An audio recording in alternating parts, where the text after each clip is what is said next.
The first rays of the morning sun stretched across the quiet waters of Aku Bay, turning the gentle waves into sheets of shimmering gold. The fishing village was already awake. Roosters crowed from different corners, women swept the sandy paths in front of their huts, and fishermen prepared their wooden canoes for another day at sea. Among them was Adiz Nwosu, a 26-year-old fisherwoman whose name everyone in the village knew. Not because she was rich, not because she came from an important family, but because she was the fattest woman in the village. People often whispered whenever she walked by, "There goes the fat fisherwoman. I wonder how that canoe even stays afloat. No man will ever marry someone her size." The cruel words had followed Adiz for years. First, they made her cry. Later, she learned to pretend she did not hear them. But deep inside, every insult left another scar on her heart. Adiz tied the colorful wrapper tightly around her waist before lifting a large fishing net onto her shoulder. She wore a faded blue blouse that had been patched several times and an old pair of rubber slippers whose soles had almost worn out. Her clothes were simple, but they were always clean. She believed that even poor people deserved dignity. She stepped outside the tiny mud house she shared with her father. The roof was made from rusty zinc sheets that leaked whenever it rained. Their walls were cracked. The wooden door barely closed properly. Yet Adiz loved the little house because it was filled with memories of her late mother. Inside, her father, Papa Chaik, coughed softly as he sat on a wooden stool. His once powerful body had become weak after years of illness. He could no longer fish. Most days he struggled to walk without support. Adiz smiled warmly. "Good morning, Papa." Her father returned the smile. "Good morning, my daughter. You should have called me. I would have prepared breakfast." Adiz shook her head. "You need your rest." She quickly lit a small charcoal stove and warmed the leftover yam from the previous night. There wasn't much food, only 2 small pieces of yam and some pepper sauce. She placed everything on a plate and handed it to her father. "What about you?" he asked. "I'll eat at the market." It was a lie. There would be nothing for her until she sold enough fish. Papa Chaik looked at her with worried eyes. "You always say that." "I'm serious. You cannot keep skipping meals." She laughed gently. "I'll be fine." He sighed. "I wish your mother were here." Adiz's smile faded for a moment. She missed her mother every single day. Her mother had been the strongest woman she had ever known. She had taught Adiz how to fish before she was even 10 years old. When life pushes you into deep water, her mother used to say, "Don't drown. Learn how to swim." Those words stayed with Adiz long after her mother's death. She kissed her father on the forehead. "I'll return before sunset. May God protect you. And you too, Papa." She picked up her fishing net and walked toward the beach. The cool morning breeze carried the salty smell of the sea. Dozens of fishermen greeted one another as they prepared their boats. Some nodded politely at Adiz. Others laughed openly. A young fisherman named Emeka pointed toward her canoe. "Careful. If Adiz gets inside, the fish will think a whale has arrived." Several men burst into laughter. Another added loudly, "Maybe the canoe needs 4 extra paddles today." More laughter followed. Adiz kept walking. She refused to give them the satisfaction of seeing her cry. Inside, however, every word hurt. She had never mocked anyone. She worked harder than most people in the village. Yet people judged her only because of her body. She untied her canoe from a wooden post. Unlike the larger fishing boats, hers was small and old. She had repaired the cracks herself using leftover wood and tree resin. It wasn't beautiful, but it floated. That was enough. As she pushed the canoe into the water, an elderly fisherman named Uncle Moses walked over. Unlike the others, he never mocked her. "You are leaving alone again?" Adiz smiled. "I have no choice." He nodded sadly. "You remind me of your mother. I hope that's a good thing." "It is." He smiled. "She was the hardest working fisherwoman I ever knew." Adiz's eyes brightened. "Thank you. Be careful today. The waves look rough." "I will." She climbed into the canoe and began paddling toward the deeper waters. The village slowly disappeared behind her. Out here, Everything felt peaceful. The sea never judged her. The fish never laughed at her. Only humans did. She loved being surrounded by endless blue water. It was the only place where she truly felt free. After reaching her favorite fishing spot, she carefully threw her net into the sea. Then she waited. Minutes passed. A cool breeze brushed against her face. Seagulls flew overhead. She closed her eyes for a moment and whispered a quiet prayer. God, please let today be a good day. When she pulled the net back into the canoe, it was heavy. Very heavy. She smiled with excitement. Inside were dozens of fresh fish jumping wildly. Thank you, Lord. She laughed happily. It was her biggest catch in weeks. She spent the next few hours working nonstop. Each time she threw the net into the sea, more fish came back. By midday, her canoe was nearly full. Her arms ached. Her back hurt. Sweat covered her face. But she smiled anyway. Hard work had finally rewarded her. As she paddled back toward the village, she imagined buying medicine for her father. Maybe she could even repair the leaking roof before the rainy season. For the first time in many days, hope filled her heart. When she reached the shore, villagers gathered around. Instead of congratulating her, some looked jealous. One woman folded her arms. She probably stole those fish from another fisherman. Another replied, or maybe she used juju. Several women nodded. Adiz ignored them. She lifted basket after basket of fish onto her head and walked toward the busy market. The market was alive with noise. Traders shouted prices. Children ran between stalls. Customers bargained loudly. Adiz arranged her fish neatly on a wooden table. Their silver scales sparkled under the afternoon sun. Soon customers began gathering. Your fish are fresh. I'll take 3. Give me 5. Within hours, she sold almost everything. She carefully counted the money. It wasn't a fortune, but it was enough. Enough to buy food. Enough to buy medicine. Enough to survive another week. She thanked every customer with a smile. As she packed her empty baskets, 2 richly dressed young women walked past. One looked at Adiz and laughed. So she's the famous fat fisherwoman? Her friend covered her mouth to hide her laughter. I've heard no man has ever asked for her hand in marriage. The first woman smirked. Who would? Their laughter echoed through the market. Adiz lowered her head. She wanted to say something. Anything. But she remained silent. The women walked away, still laughing. An elderly customer who had witnessed everything gently placed a hand on Adiz's shoulder. My daughter. Adiz looked up. Don't listen to them. She forced a smile. I'm used to it. The old woman shook her head. No. No one should ever get used to cruelty. Adiz's eyes became watery. The woman continued. Your heart is more beautiful than many faces. Those simple words touched Adiz deeply. She thanked the woman before heading home. Along the way, she bought rice, vegetables, fish seasoning, and her father's medicine. She held the small paper bag tightly. Felt good to provide for her family. As the sun began to set, painting the sky with shades of orange and pink, Adiz finally reached home. Papa Chaik smiled the moment he saw her. You sold everything? She nodded proudly. Every single fish. His face lit up with joy.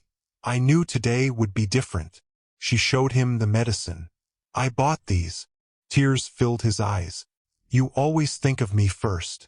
You are my father. She prepared a simple meal of rice and fresh fish. For the first time in several days, they ate until they were satisfied. After dinner, they sat outside watching the stars. The village had grown quiet. Only the sound of gentle waves reached their ears. Papa Chaik looked at his daughter. You know something? What is it, Papa? One day, someone will see what I see. Adiz smiled. And what do you see? I see the strongest woman God ever created. She laughed softly. I don't feel strong. You are. He pointed toward the sea. You wake before everyone. You work harder than everyone. You care for your sick father. You never stop smiling even when people hurt you. He paused before adding, that is real beauty. Adiz looked up at the countless stars shining above. She wondered if her life would ever change. Would people always laugh at her? Would she spend the rest of her life fishing alone? Would anyone ever love her for who she truly was? She had no answers. What she didn't know was that far beyond the peaceful waters of Aku Bay, destiny was already moving. A storm was gathering on the horizon, and with it came a man whose arrival would change her life forever.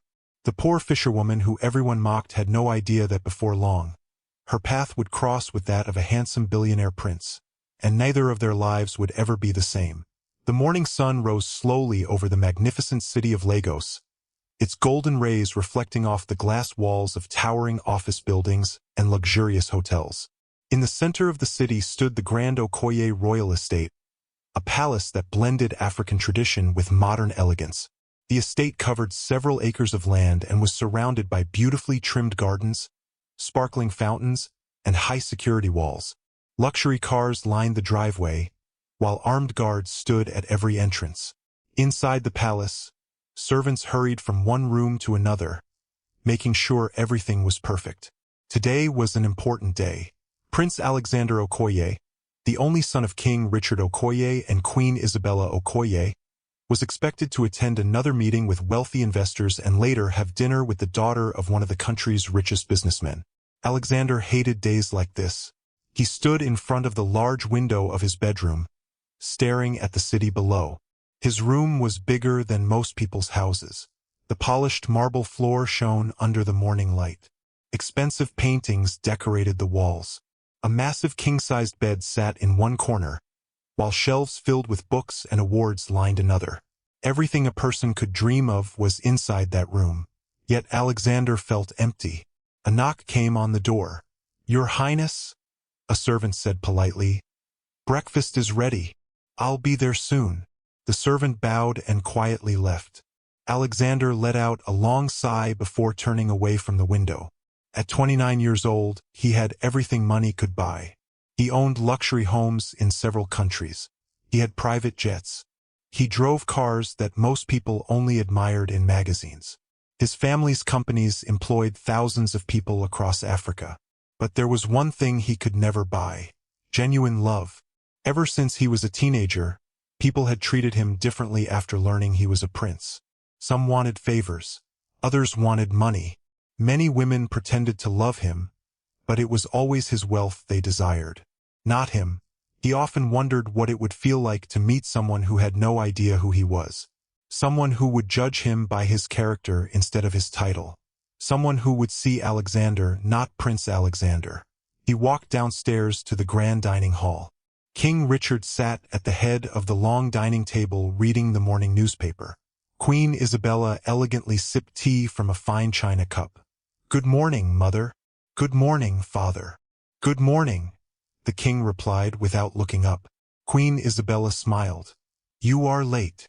"I couldn't sleep." The queen studied her son's face. "You've been thinking again." Alexander forced a smile. "I suppose I have." Breakfast was served. Fresh fruit, pancakes, eggs, pastries, grilled fish, and several other dishes covered the table. Yet Alexander barely touched his food. King Richard folded his newspaper. "You have a meeting with the board at 10. "I know. After that, the governor is coming." Alexander nodded. "And don't forget dinner tonight." Alexander looked up. "Dinner?" Queen Isabella smiled excitedly. "With Vanessa Cole." Alexander sighed quietly. Vanessa Cole was the beautiful daughter of billionaire businessman Gregory Cole. She was intelligent, fashionable, and admired by many people. Unfortunately, she was also incredibly proud. Every conversation she had seemed to revolve around designer clothes, expensive vacations, or social status. Alexander had met her several times. He respected her, but he certainly did not love her. "I don't think dinner is necessary," he said. His mother frowned. "It is very necessary. The Cole family has been close to us for years." King Richard added firmly, "Marriage is not only about love. It is about responsibility." Alexander looked at his father. "I want both." His father raised an eyebrow. "You live in a fairy tale." "No. I simply want someone who loves me." Queen Isabella reached across the table. "My son, Every woman would love to marry a prince. Alexander smiled sadly. That's exactly the problem. Neither parent answered. The silence that followed said everything. After breakfast, Alexander walked through the palace gardens. His childhood friend and head of palace security, Daniel Obi, caught up with him. You look troubled. Alexander laughed softly. Do I ever look happy during these meetings? Daniel smiled. Fair point.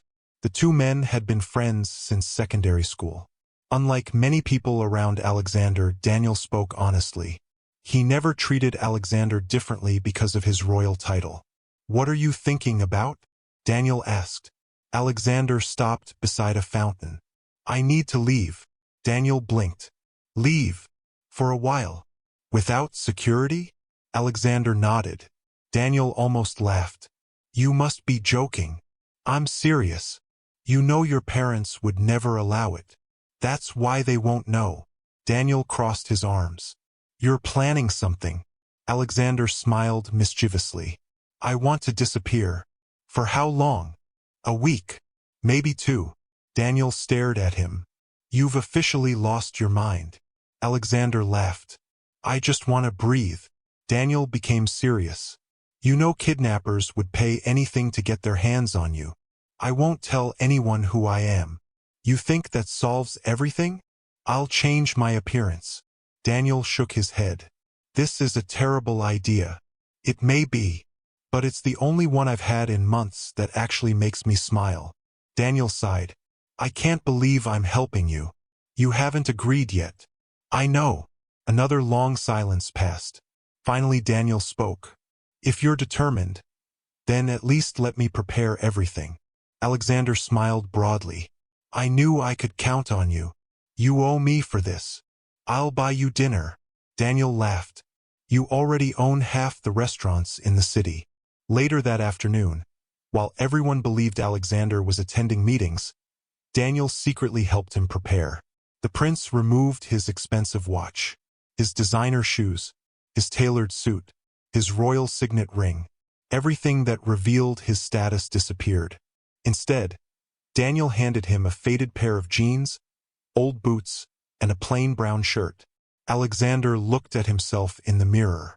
He barely recognized the man staring back. Daniel rubbed dark makeup across Alexander's smooth face to make him appear sunburned from outdoor work. He trimmed Alexander's neatly styled hair into a rougher cut. A fake beard completed the transformation. You look like someone who fixes fishing boats, Daniel joked. Alexander grinned. Perfect. Daniel handed him a small backpack. Inside are ordinary clothes, enough cash to survive, a basic phone with only my number saved, and emergency medicine. Alexander nodded. No credit cards. No bodyguards. No expensive watches. Daniel looked him directly in the eyes. If anything goes wrong, I'll call. You promise? I promise. As evening approached, Alexander quietly slipped through one of the estate's service exits. For the first time in years, nobody recognized him. Nobody bowed. Nobody called him Your Highness. He walked through crowded streets like an ordinary man. The feeling was strangely exciting. He stopped at a roadside food stall and ordered roasted corn. The elderly woman selling it smiled warmly. First time here? Alexander nodded. Yes. You're welcome. She handed him the corn. He smiled. Thank you. She had no idea she was serving a billionaire prince. And she treated him with kindness anyway. It made him smile. He boarded a crowded bus heading toward the coastal region. The bus was noisy. Children laughed. Passengers argued over seats. Street traders rushed in whenever the bus stopped. Alexander loved every second of it. For once, nobody cared who he was. Several hours later, the bus dropped him near a quiet fishing community called Aqua Bay. The air smelled of salt water. The sound of crashing waves filled the evening. Alexander rented a tiny room from an elderly couple who believed he was simply a traveler looking for work. The room was small. The mattress was thin. There was no air conditioner. Only a standing fan that squeaked loudly whenever it turned. Alexander smiled. It was the happiest he had felt in years. The next morning, he explored the village. Children played football barefoot. Women sold fresh vegetables. Fishermen repaired torn nets under palm trees. Life was simple. People worked hard. Nobody cared about designer suits or luxury cars. Felt real. He spent the day helping an old fisherman repair his canoe. Although he knew very little about fishing, he enjoyed learning. That evening, he sat alone on a large rock overlooking the ocean. The orange sunset painted the sky beautifully. "This," he whispered to himself, "is freedom." Little did he know, someone else was also out on those same waters. Far from the shore, Adiz paddled her canoe home after another long day of fishing. Neither of them knew their lives were moving toward the same destination. As darkness slowly covered the sea, thick black clouds gathered above the horizon. The wind became stronger. The waves grew rougher. Fishermen hurried back toward the village. "There's a storm coming," someone shouted. Alexander stood and looked toward the sea. The once peaceful water had become wild. Lightning flashed across the dark sky. Thunder roared loudly enough to shake the ground. Heavy rain began to fall. Strong winds pushed against the shoreline. Several boats struggled against the rising waves. Alexander watched as one small fishing boat fought desperately against the storm. Without realizing it, he took a step closer to the water. The storm was about to change everything. Before the night was over, fate would throw the billionaire prince into the path of the one woman everyone in the village laughed at. A poor, kind-hearted fisherwoman named Adiz. The storm grew fiercer with every passing minute. Dark clouds swallowed the evening sky until it looked like midnight. Rain poured heavily, drumming against rooftops and turning the sandy paths of Aqua Bay into muddy streams. Palm trees bent dangerously as powerful winds swept across the village. The sea, which had been calm only hours earlier, had transformed into a raging monster. Massive waves crashed against one another, sending white foam high into the air. Thunder echoed across the coastline while flashes of lightning briefly lit up the angry ocean. The villagers hurried to safety. "Everyone off the beach! Pull the boats ashore! Get inside!" Men worked together to drag their canoes farther from the water before the waves could carry them away. Mothers grabbed their children and rushed into their homes. No experienced fisherman wanted to remain at sea on a night like this. Inside her small hut, Adiz had just finished serving her father a bowl of hot pepper soup. Papa Chike held the bowl with trembling hands. "This storm is worse than the one we had last year," he said as another clap of thunder shook the house. Adiz looked through the tiny window. The rain was so heavy she could barely see the beach. "I hope everyone made it back safely." "So do I," her father replied. Just then, frantic shouting came from outside. Adiz frowned. "Did you hear that?" Her father nodded. It sounded like someone yelling. Without waiting another second, Adiz grabbed an old raincoat and hurried outside. Rain immediately soaked her clothes. Several villagers had gathered near the shore, staring out at the sea. She pushed through the crowd. "What happened?" An elderly fisherman pointed toward the horizon. "A boat." Adiz narrowed her eyes. Between the towering waves, she could just make out a small wooden boat. It was spinning helplessly. Each crashing wave pushed it farther from shore. "Is anyone inside?" she asked. "I think so," one man answered. "But we can't be sure." A younger fisherman shook his head. "Whoever is out there is finished." Another added, "No one can survive those waves." The villagers watched helplessly. Nobody moved. Nobody stepped forward. Everyone was afraid. Adiz stared at the struggling boat. Suddenly, lightning flashed across the sky. For a brief moment, she saw the outline of a man desperately clinging to the side of the boat. Her heart skipped. "Someone's alive," the crowd gasped. "But he's too far away. We can't reach him. It's impossible." Adiz looked at the frightened faces around her. Then she looked back at the sea. Without saying a word, she ran toward her canoe. "What are you doing?" Uncle Moses shouted. "I'm going after him." Several people rushed toward her. "Have you lost your mind? The storm will kill you. You'll drown." Adiz ignored them. She untied her canoe with shaking hands. Papa Chike, who had slowly followed the crowd despite his illness, called out weakly, "Adiz!" She turned. Their eyes met. He knew exactly what she was planning. "My daughter!" She smiled sadly. "I can't leave him there. You may never come back." "I know." Tears filled her father's eyes. He wanted to stop her. Every part of him wanted to. But he also knew the kind of daughter he had raised. She would never forgive herself if she abandoned someone in danger. He whispered a prayer. "May God go with you." Adiz nodded. She climbed into the canoe and pushed away from the shore. The villagers watched in disbelief. "She's crazy. No one can survive out there. She's throwing her life away." The waves slammed against the tiny canoe almost immediately. Water splashed inside. Adiz gripped the paddle tightly. Every stroke required all her strength. The wind fought against her. The rain blinded her. Still, she kept moving forward. "Please, Lord," she whispered, "guide me."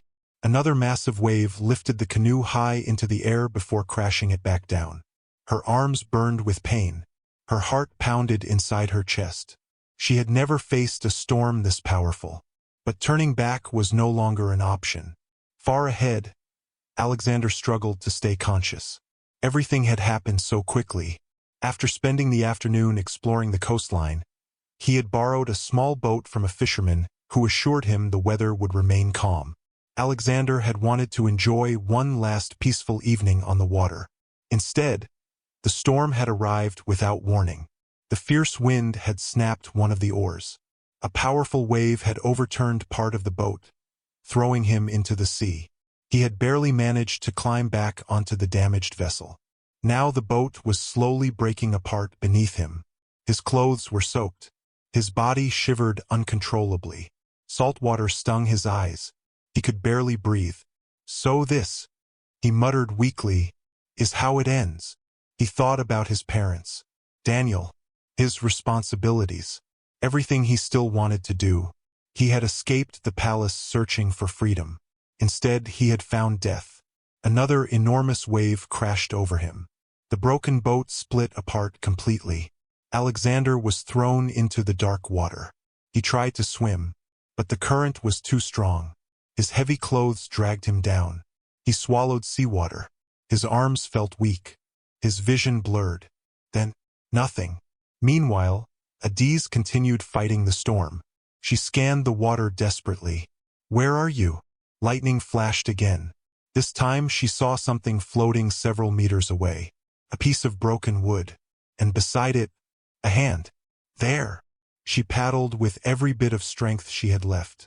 As she got closer, she saw the unconscious man floating face down in the water. "Oh no!" Without thinking twice, she tied one end of a rope around the canoe. The other end she wrapped around her waist. Then she jumped into the freezing sea. The cold water stole her breath. The waves tossed her from side to side.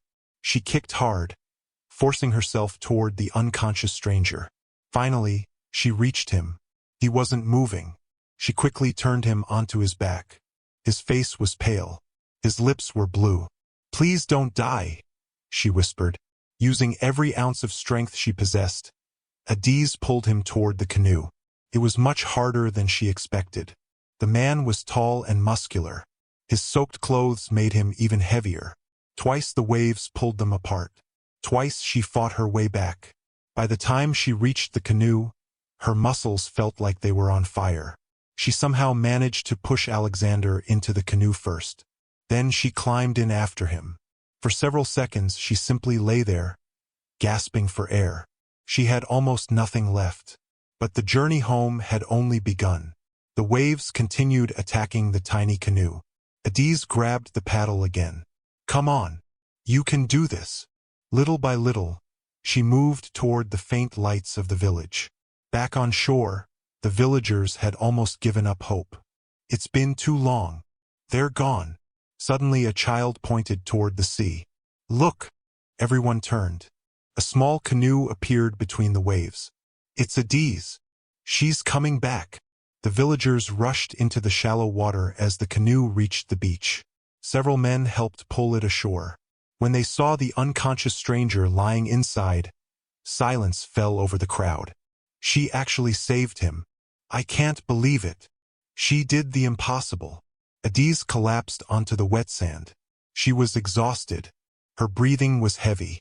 Uncle Moses knelt beside her. You foolish, brave girl. She managed a tired smile. Is he alive? We don't know. Without wasting another second, Adiz crawled to Alexander's side. She remembered something her mother had once taught her. Years ago, her mother had helped rescue a drowning fisherman. She had shown Adiz how to force water from a person's lungs. Adiz gently rolled Alexander onto his side. Water poured from his mouth. Still, he didn't wake up. She pressed carefully against his chest several times. Nothing.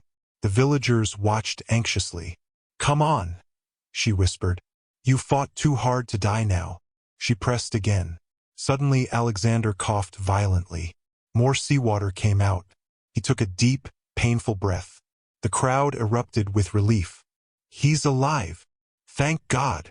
Alexander's eyes fluttered open for only a second. Everything around him looked blurry. The last thing he saw before losing consciousness again was the face of a young woman. Rain dripped from her hair. Mud stained her clothes. She looked exhausted, yet her eyes were filled with kindness. Then darkness returned. Adiz touched his forehead. He's burning up. He has a fever, Uncle Moses agreed. One of the villagers spoke up. We should take him to the clinic. Another shook his head. The clinic closed hours ago. The bridge is flooded. No vehicle can pass tonight. Adiz looked down at the unconscious stranger. I'll take care of him. Several women looked surprised. In your house? She nodded. My father and I have enough space. One woman laughed. You don't even have enough money to feed yourselves. Adiz ignored her. This man needs help. With Uncle Moses' assistance, they carefully carried Alexander to Adiz's small mud house. Papa Chaik quickly spread a clean mat on the floor. Together, they removed Alexander's soaked jacket and boots before covering him with their only thick blanket. Adiz heated water over the charcoal stove. She gently cleaned the cuts on his forehead and hands. There were bruises on his arms where pieces of the broken boat had struck him. She applied herbal medicine her mother had taught her to make. Throughout the night, she stayed beside him. Every hour she changed the cold cloth on his forehead. Every hour she checked his breathing. Papa Chaik watched quietly from across the room. You saved his life. Adiz smiled softly. I only did what anyone should do. Her father chuckled. No. Many watched. You acted. She looked at the sleeping stranger. I wonder who he is. So do I.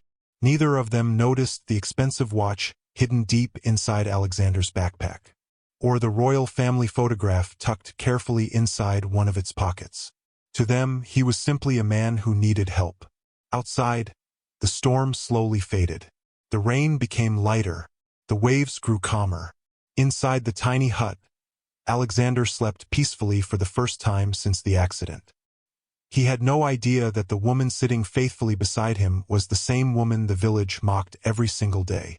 And Adiz had no idea that the unconscious stranger she had risked everything to save was not an ordinary traveler at all. He was the billionaire prince whose arrival would soon change not only her life, but the future of the entire kingdom. The first rays of sunlight slipped through the small window of Adiz's mud house, filling the room with a soft golden glow. Outside, the storm had passed, leaving behind a peaceful morning. Birds sang from the palm trees, and the gentle sound of waves rolling onto the shore replaced the frightening thunder of the night before. Inside the house, Alexander slowly opened his eyes. For a few seconds, he could not remember where he was. The roof above him was made of old zinc sheets. The walls were built from mud, with a few cracks showing their age. The room was simple, containing only a wooden table, 2 stools, a small charcoal stove, and a neatly folded sleeping mat. He blinked several times before trying to sit up. A sharp pain shot through his shoulder. He groaned quietly. You shouldn't move too quickly. Alexander turned toward the gentle voice. Adiz stood beside the stove, stirring a pot of hot porridge. She wore a simple green wrapper and a plain white blouse. Her hair was tied neatly behind her head, and although she looked tired from staying awake all night, she still smiled warmly. "You've been unconscious since last night," she said. Alexander tried to remember. Then it all came rushing back. The storm, the broken boat, the freezing water. He looked at her with surprise. "You saved me?" Adiz nodded. "God saved you. I only brought you back." Alexander looked around the room again. "You brought me here? There was nowhere else to take you." He noticed the blanket covering him. It was old but clean. His wet clothes had been carefully dried and folded on a chair nearby. "You took care of me all night?" Adiz smiled. "You had a high fever." Alexander looked at her with genuine gratitude. "Thank you." She shrugged gently. "You don't need to thank me. I do. If you hadn't come." He stopped speaking. He didn't need to finish the sentence. Both of them understood. Papa Chike slowly entered the room, leaning on his walking stick. "So, the young man is finally awake." Alexander immediately tried to stand. "I'm sorry for causing trouble." Papa Chike laughed. "The only trouble you'll cause is if you leave before you're strong enough." Alexander smiled. "My name is Alex." He had decided to use the shorter version of his name to avoid suspicion. "I'm Chike." The old man pointed toward Adiz. "And this brave woman is my daughter." Alexander looked at Adiz again. "It seems I owe you my life." Adiz quickly shook her head. "You don't owe me anything. Just recover." A few minutes later, she served both men bowls of warm corn porridge. Alexander accepted the bowl with a grateful smile. He had eaten in five-star restaurants around the world. He had tasted meals prepared by famous chefs. Yet somehow, this simple breakfast smelled better than any expensive meal he could remember. He took one spoonful. His eyes widened. "This is delicious." Adiz laughed softly. "It's only corn porridge. It's the best I've ever had." Papa Chike smiled knowingly. "Hunger improves every meal." All three of them laughed. For the first time in many months, Alexander laughed without forcing it.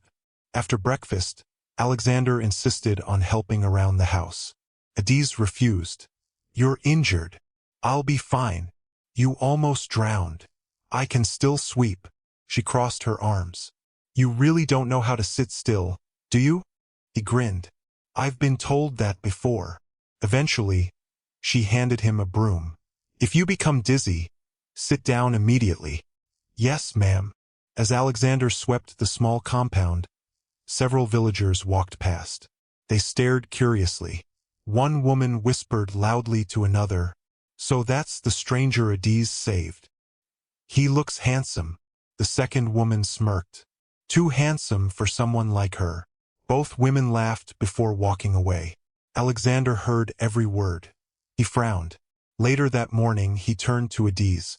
"Do people always speak to you like that?" She continued washing fishing nets. "I'm used to it." "But why?" She looked down for a moment. "Because I'm different." Alexander didn't understand. "You work harder than anyone I've seen. You're kind. You risked your life for a complete stranger. So why would anyone mock you?" Adiz smiled sadly. "Because most people only notice what they can see." Alexander became quiet. He realized she had probably endured years of cruel comments. Yet she carried herself with remarkable dignity. That afternoon, Adiz prepared to go fishing. She lifted her heavy nets onto her shoulders. Alexander walked toward her. "I'm coming." She laughed. "No, you need rest." "I've rested enough. You can barely lift your arm." "I'll manage." Papa Chike chuckled from his chair. "My daughter. I don't think you'll win this argument." Adiz sighed dramatically. "Fine. But you're only watching." Alexander smiled triumphantly. They walked together toward the beach. The villagers watched with curiosity. Some shook their heads. Others whispered among themselves. One fisherman laughed. "The stranger has chosen the fattest woman in the village as his guide." Another replied, "He'll run away before sunset." Alexander ignored them. He helped Adiz push the canoe into the water. The moment he climbed inside, the canoe rocked dangerously. Adiz laughed. "Careful." I've never done this before. I noticed. She handed him a paddle. Just copy what I do. Alexander tried. The canoe spun in circles. Adiz burst into laughter. No, not like that. I'm trying. I know. You're making us travel sideways. Alexander laughed at himself. I think the fish are laughing too. For nearly 10 minutes, he struggled just to paddle in a straight line. Adiz patiently showed him the correct technique. Little by little, he improved. By the time they reached deeper water, both of them were smiling. This is harder than it looks, Alexander admitted. Adiz nodded.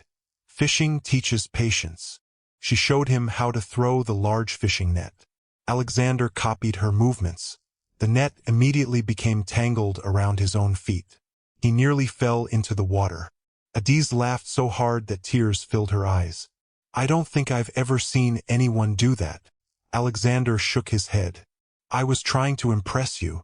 You definitely impressed me. Really? Yes. I've never seen anyone catch himself instead of the fish. They both laughed again. Hours passed.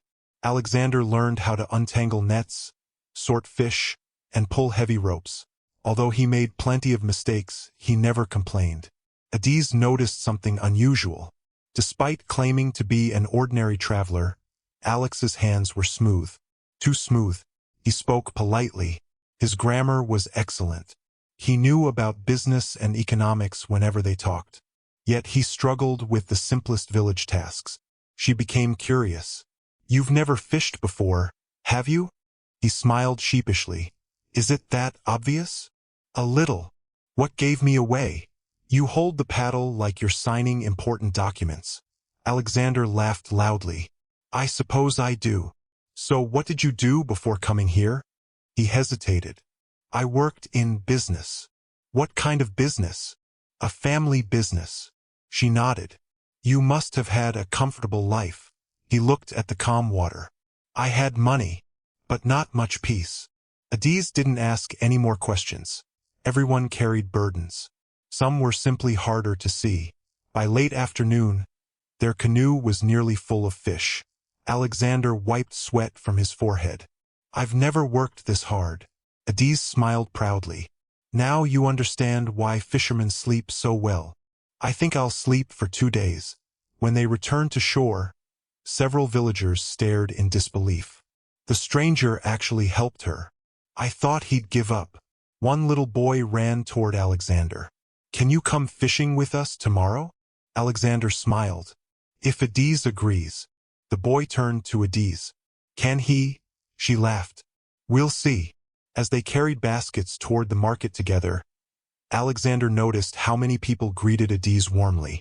Poor widows, elderly villagers, children. She always smiled.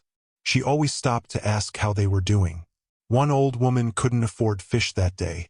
Without hesitation, Adiz handed her 2 fresh fish. The woman tried to refuse. I have no money. Adiz smiled. Then pay me with your prayers. The old woman hugged her tightly. God will bless you. Alexander watched quietly. You gave away part of today's income. Adiz shrugged. She needed food. But you need money. I'll catch more tomorrow. Alexander admired her even more. That evening, after selling nearly all the fish, they walked home beneath a sky filled with countless stars. The cool sea breeze made the walk peaceful. Alexander broke the silence. Can I ask you something?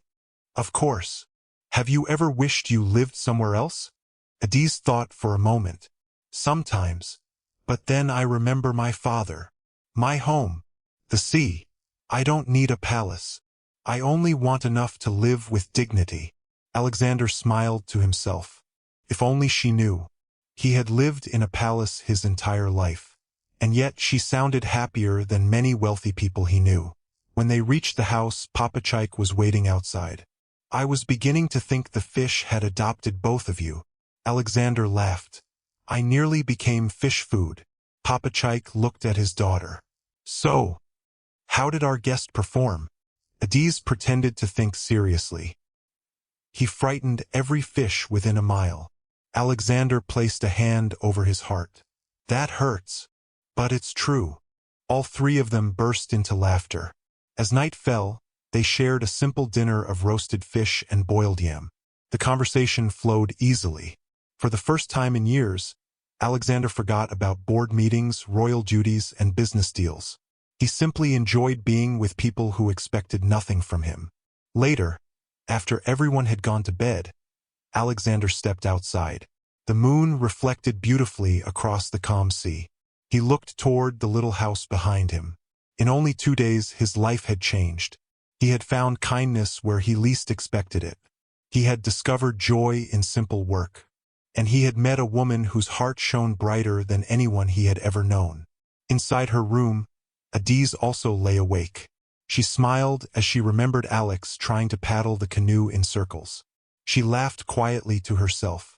Then she stopped. Her smile slowly faded. She reminded herself that he was only a traveler. Sooner or later, he would leave. People like him never stayed in villages like Akube forever. Still, she couldn't deny what was happening. For the first time in years, someone had looked at her without pity, without mockery, without judging her appearance. He simply saw her as Adiz. Outside, the waves gently rolled onto the shore, carrying with them the promise of new beginnings. Neither of them realized that what had started as gratitude and friendship was quietly growing into something much deeper. A love neither of them had planned for, and one that would soon be tested in ways they could never imagine. The days passed quietly in Akube, and before anyone realized it, nearly 2 weeks had gone by. Every morning before sunrise, Adiz and Alex walked side by side to the beach. Together they pushed the small canoe into the water, paddled toward the deeper parts of the sea, and spent hours catching fish. Alex was no longer the clumsy man who had paddled in circles on his first day. He had learned quickly.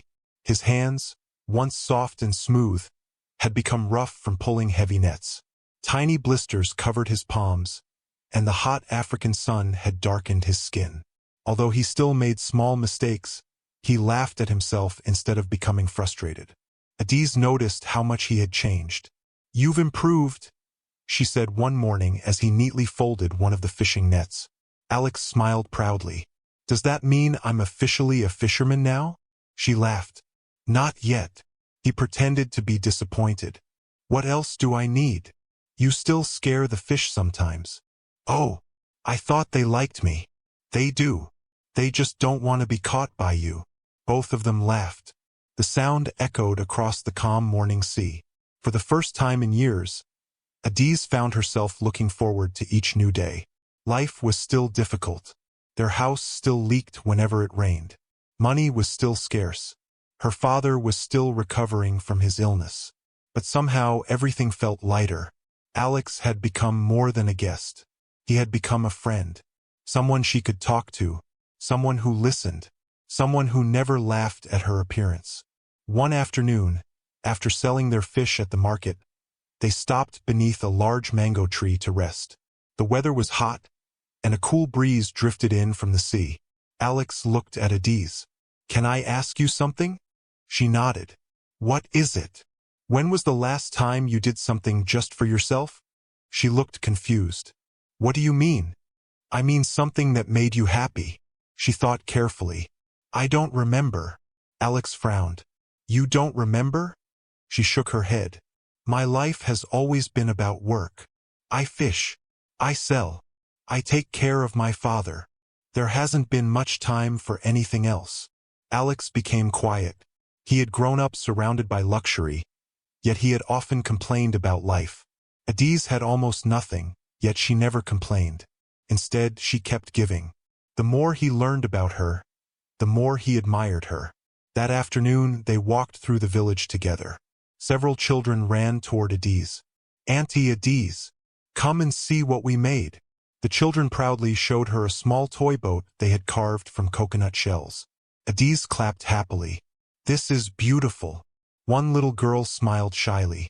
"We made it because you always give us fish." Adiz hugged the little girl gently. "Thank you." Alex watched the scene with a smile. "You know everyone in this village." Adiz laughed. "Not everyone. Almost everyone." She handed one of the children a few roasted groundnuts she had bought at the market. The children's faces lit up with excitement. Alex leaned closer. "You really can't stop giving things away, can you?" She shrugged. "When you have little, you understand what little means to others." Her words stayed with Alex. Later that evening, while they repaired fishing nets outside the house, Papa Chike watched them quietly. He smiled to himself. His daughter laughed more now. For years, he had watched sadness hide behind her smile. Now there was genuine happiness in her eyes. He thanked God silently. But not everyone in Aqua Bay was happy. At the village market the next morning, 3 young women gathered near a fruit stall. Among them was Ngozi, a beautiful trader known for attracting the attention of nearly every unmarried man in the village. She folded her arms as she watched Alex helping Adiz carry baskets of fish. "I don't understand him." One of her friends frowned. "What do you mean?" "He spends every day with Adiz. So look at her." Her friend looked toward Adiz. "What about her?" Ngozi lowered her voice. "She's fat, poor, and she smells like fish." The women laughed. "I thought he'd notice someone prettier by now." Another woman smirked. "Maybe she used charms." Ngozi nodded. "It has to be. No handsome man would willingly choose to spend all his time with her." Unknown to them, an elderly woman arranging vegetables nearby heard every word. She looked disappointed. "You young women should be ashamed." Ngozi rolled her eyes. "We're only telling the truth." The old woman shook her head. "No, you're speaking from jealousy." The women ignored her. By afternoon, the gossip had spread across the village. People whispered whenever Adiz and Alex walked together. "They're always together. Have you noticed? I heard they're in love." "Impossible. Maybe she's using traditional medicine." Others laughed openly whenever they passed. At first, Adiz tried to ignore the rumors, but each day they became worse. One afternoon, as she arranged fish on her market table, 2 customers walked away after recognizing her. "I'd rather buy somewhere else." "Why?" "I don't trust women who use love charms." Adiz stared after them in disbelief. She had never hurt anyone. She had never lied. Yet people continued creating stories about her. That evening, she returned home unusually quiet. Papa Chike noticed immediately. "What happened?" "Nothing." He smiled gently. "When you were little, you couldn't hide your feelings. You still can't." She sighed deeply. "The village is talking." Her father nodded. "I know. They're saying terrible things. I know. They think I've bewitched Alex." Papa Chike looked at his daughter kindly. "Do you know why people gossip?" She shrugged. "Because they have nothing better to do?" He smiled. "Sometimes. But often it's because they cannot understand kindness." Adiz looked down. "It still hurts." "I know. But never let someone else's cruelty change your heart." Later that night, Alex found Adiz sitting alone on the beach. The moonlight reflected across the peaceful sea. She hugged her knees quietly. Alex sat beside her. "You've been avoiding me all evening." She forced a smile. "I've just been thinking." "About what?" She hesitated. "The village." Alex sighed. "I heard some of what they're saying." She looked at him. "It doesn't bother you?" He smiled softly. "People have talked about me my whole life. They judged me before they even knew me." She laughed quietly. "Really? You?" He nodded. "They thought I was arrogant. They thought money made me happy. They thought my life was perfect." She looked surprised. "Wasn't it?" Alex stared at the waves. "No. For a long time, I was lonely." Adiz remained silent. He continued. "People saw what I owned. They never cared about who I was." She smiled sadly. "People look at me and only see my body." Alex turned toward her. "I don't." Their eyes met. For a few seconds, neither of them spoke. The only sound was the gentle movement of the sea. Finally, Adiz looked away. "You should leave." Alex frowned. "What?" "You've recovered. You've helped us. You should continue your journey." He stared at her. "Is this because of the gossip?" She didn't answer. I don't want people insulting you because of me. Alex smiled gently. I don't care what they say. But I do. She stood up. I've spent my whole life being laughed at. I don't want you becoming part of it. Alex slowly stood as well. He looked directly into her eyes. I choose where I stand. And right now, I choose to stand beside you. Adiz felt her heart beat faster. Nobody had ever defended her like that. Nobody. Before she could respond, they heard footsteps approaching. It was Adiz's childhood friend, Chioma. She smiled politely at Alex. Good evening. Good evening, Alex replied. I'll leave you two to talk. He walked a short distance away. Chioma immediately turned to Adiz. You need to be careful. Adiz frowned. Why? You hardly know this man. I know enough. Chioma shook her head. No. You know what he wants you to know. Adiz became defensive. Alex isn't like that. You don't know that. What if he has a wife? What if he's running from something? What if he disappears tomorrow? Adiz looked down. I've thought about that. Chioma softened her voice. I don't want to see you get hurt. I've seen the way you look at him. Adiz smiled faintly. Is it that obvious? Chioma nodded. Very. And the way he looks at you, she smiled, is even more obvious. Adiz's cheeks turned slightly red. I don't know what's happening. Chioma gently squeezed her hand. Just protect your heart. That's all I'm asking. As they walked home together, Adiz couldn't stop thinking about her friend's words. Was she falling in love? The thought frightened her. People like Alex didn't stay forever. Sooner or later he would leave Akube. And when he did, her heart would probably go with him. The next morning, another challenge awaited. As Adiz and Alex prepared their canoe, a group of young fishermen blocked their path. Their leader folded his arms. We don't want outsiders taking our fish. Alex remained calm. We're only fishing. The man stepped closer. You've been here long enough. Maybe it's time you left. Adiz stood beside Alex. He has every right to fish. The fisherman laughed. Listen to her. Defending her boyfriend. Several men behind him laughed loudly. Alex took a deep breath. We're not looking for trouble. Neither are we. The fisherman smirked. But this village has rules. Uncle Moses suddenly appeared behind them. What rules? The young men turned. The old fisherman walked forward confidently. I've fished these waters for 40 years. I've never heard a rule that says kindness isn't welcome. The fishermen looked embarrassed. One by one they stepped aside. Alex nodded respectfully. Thank you. Uncle Moses smiled. Some people confuse jealousy with wisdom. As Adiz and Alex paddled away from the shore, neither of them noticed the luxury black SUV that had just stopped on a distant hill overlooking the village. A well-dressed man wearing dark sunglasses stepped out. He held a photograph in his hand. The photograph showed Prince Alexander Okoye. He looked toward the sea, then toward the village. After several seconds, he spoke quietly into his phone. I've found him. Back at the palace, King Richard and Queen Isabella had spent nearly 2 weeks searching desperately for their missing son. Now, at last, the search was over. But neither Alexander nor Adiz had any idea that their peaceful days together were about to come to an end. The truth Alexander had been hiding was finally catching up with him. And when it arrived, it would change everything. The morning breeze carried the familiar scent of saltwater across Akube as the village slowly came to life. Fishermen untied their boats from wooden posts. Traders arranged baskets of vegetables in the market. And children chased one another along the sandy paths. To everyone else, it seemed like another ordinary day. But far away from the peaceful village, several black luxury SUVs sped down the coastal highway. Their windows were tinted dark. Their engines roared as they passed smaller vehicles.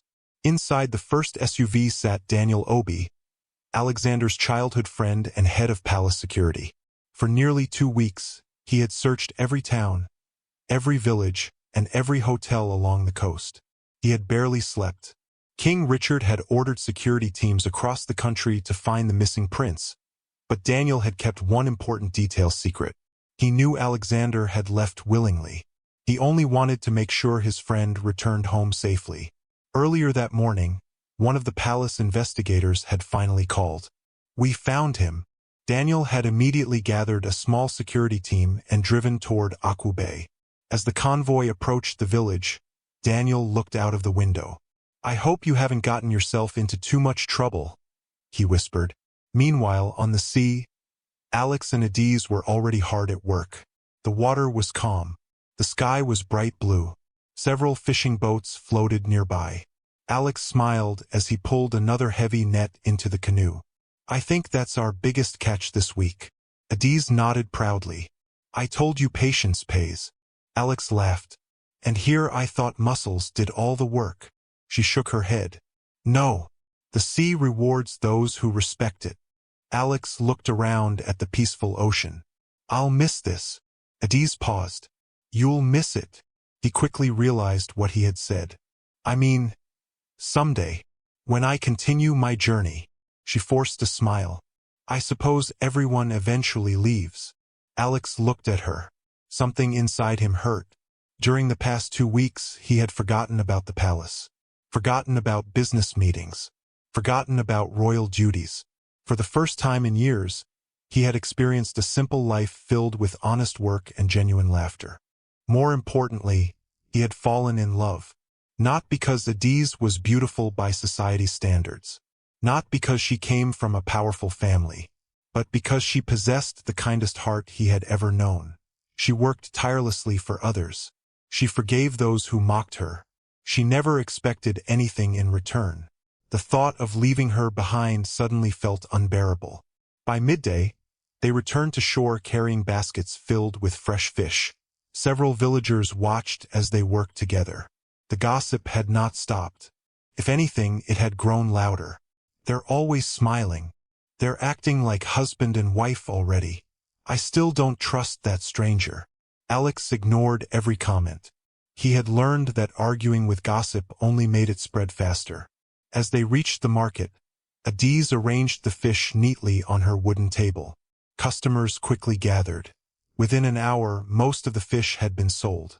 An elderly woman smiled warmly. "My daughter, your fish are always the freshest." Adiz laughed. "Thank you, Mama Grace." Alex noticed something. Even after everything people had said about her, Adiz still greeted everyone kindly. She never held grudges. He admired that more than anything. Suddenly, the sound of powerful engines interrupted the peaceful atmosphere. Everyone turned. 3 shiny black SUVs slowly drove into the village. The expensive vehicles looked completely out of place among the simple mud houses and fishing boats. Children stopped playing. Women paused their shopping. Fishermen stared in confusion. The SUVs finally stopped near the market. Their doors opened. Several men wearing black suits stepped out. Dark sunglasses covered their eyes. Earpieces rested against their ears.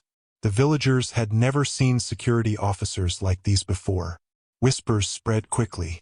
"Who are they? Government officials? Maybe they're investigating something." One by one, the guards formed a line. Then Daniel stepped out of the first SUV. Unlike the others, he wore a dark blue suit. He removed his sunglasses and carefully scanned the crowd. His eyes landed on Alex. For a brief second, relief flooded his face. "There you are," he whispered. Alex froze. His heart dropped. He immediately recognized Daniel. He had hoped his friend would never find him. At least not yet. Daniel slowly walked forward. The villagers watched curiously. Adiz looked from Daniel to Alex. Something felt strange. Daniel stopped a few feet away. For several seconds, neither man spoke. Then Daniel smiled. "I've been looking everywhere for you." Alex sighed quietly. "I can see that." Daniel shook his head. "You gave us quite a scare." Adiz frowned. "You know each other?" Alex remained silent. Daniel looked at Adiz kindly. "I suppose introductions are overdue." Before Alex could stop him, Daniel turned toward the crowd. He spoke loudly enough for everyone nearby to hear. "Your Highness." The words echoed across the market. Silence. Complete silence. Every conversation stopped. Every eye turned toward Alex. Several villagers looked confused. Others thought they had misheard. Daniel continued, "The king and queen have been worried sick." Alex closed his eyes briefly. The secret was over. One by one, the security officers bowed respectfully. "Your Highness." The villagers gasped. "What? Your Highness? The stranger? No, it can't be." Daniel looked directly at Alex. "Prince Alexander Okoye." The market exploded into whispers. People stared at Alex as though they had never seen him before. Ngozi's basket of tomatoes slipped from her hands. The tomatoes rolled across the ground. She didn't even notice. Uncle Moses stood frozen. "The prince." Mama Grace covered her mouth. "My goodness." Even Papa Chike, who had just arrived carrying his walking stick, stopped in disbelief. Adiz looked at Alex. Her heart pounded. She laughed nervously. "This isn't funny." Alex couldn't meet her eyes. "I'm sorry." She frowned. "What did you just say?" "I'm sorry." Daniel looked confused. "Your Highness." Alex slowly turned toward Adiz. "My name isn't just Alex." She stared silently. "I'm Alexander. Prince Alexander Okoye." The words felt unreal. Adiz searched his face. She remembered every conversation they had shared. Every laugh. Every fishing trip. Every meal. "You." Her voice trembled. "You're the prince." He nodded slowly. "Yes." The world seemed to stop around her. The man she had rescued from the storm. The man who had slept in her tiny house. The man who had learned to fish beside her. The man she had slowly fallen in love with was a billionaire prince. She took one slow step backward. "You lied to me." Alex immediately reached toward her. "Adiz." She stepped back again. "Don't. I wanted to tell you." "When?" She looked hurt. "After another week? Another month?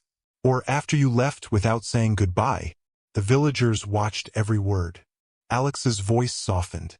"When I first arrived here, I wanted people to know me as an ordinary man. So you decided to deceive everyone? I never meant to hurt you. But you did." Tears filled her eyes. "I trusted you." Alex's heart broke.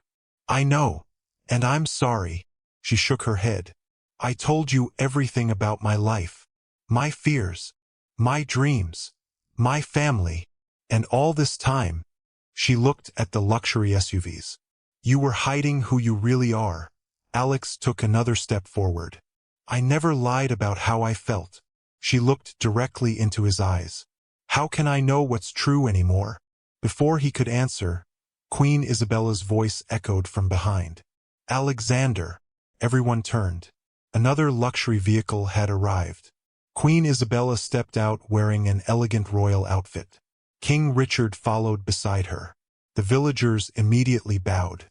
Many had only ever seen the royal family on television. The king walked toward his son. For several long seconds, neither spoke. Then King Richard embraced him tightly. "You foolish boy." Alexander smiled faintly. "I'm sorry. We thought something terrible had happened." "I know." Queen Isabella hugged him next. Then she noticed Adiz. Her eyes moved slowly over Adiz's simple clothes, worn slippers and fish-stained wrapper. She frowned slightly. "And who is she?" Daniel answered respectfully. "Your Majesty. This is the young woman who rescued His Highness during the storm." Queen Isabella looked surprised. "You saved my son?" Adiz nodded politely. "Yes, Your Majesty." The Queen forced a smile. "Thank you." But something about her expression remained cold. She wasn't ungrateful.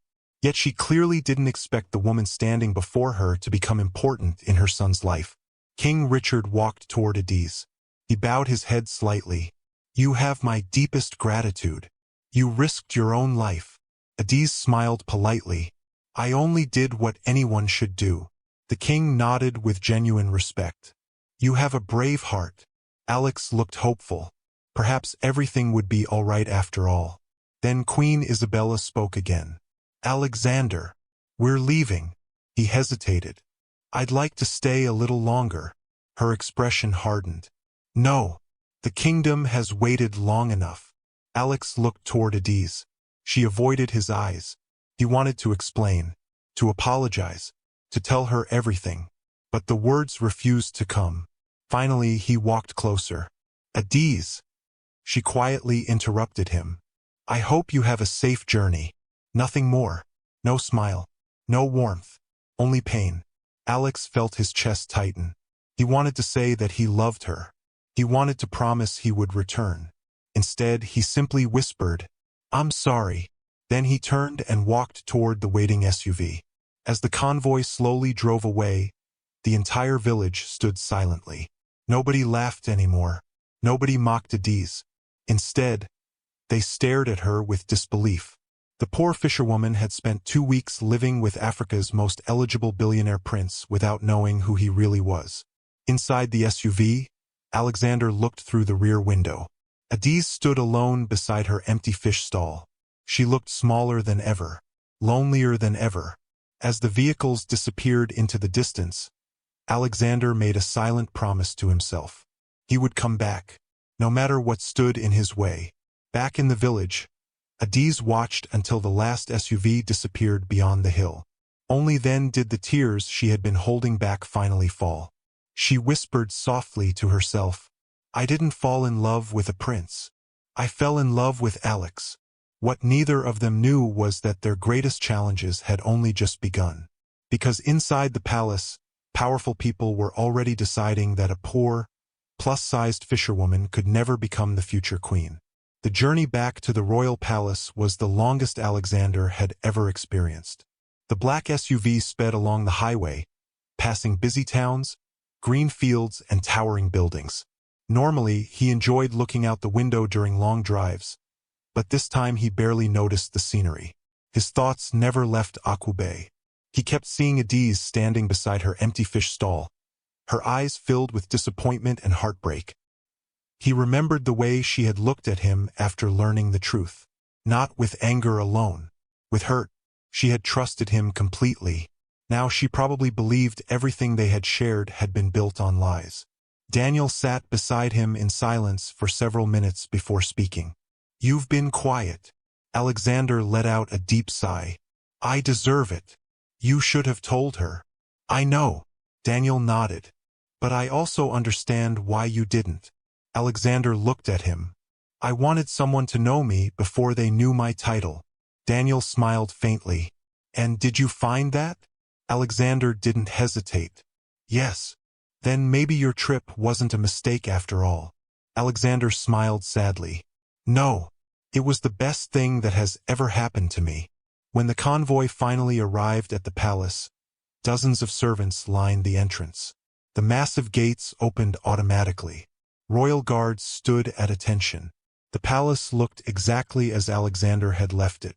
Grand, elegant, perfect. Yet somehow, it no longer felt like home. As soon as he stepped out of the SUV, ministers, advisors, and palace staff rushed toward him. Welcome back, Your Highness. We're glad you're safe. The king has postponed several meetings. Everyone spoke at once. Alexander forced polite smiles as he walked through the marble halls.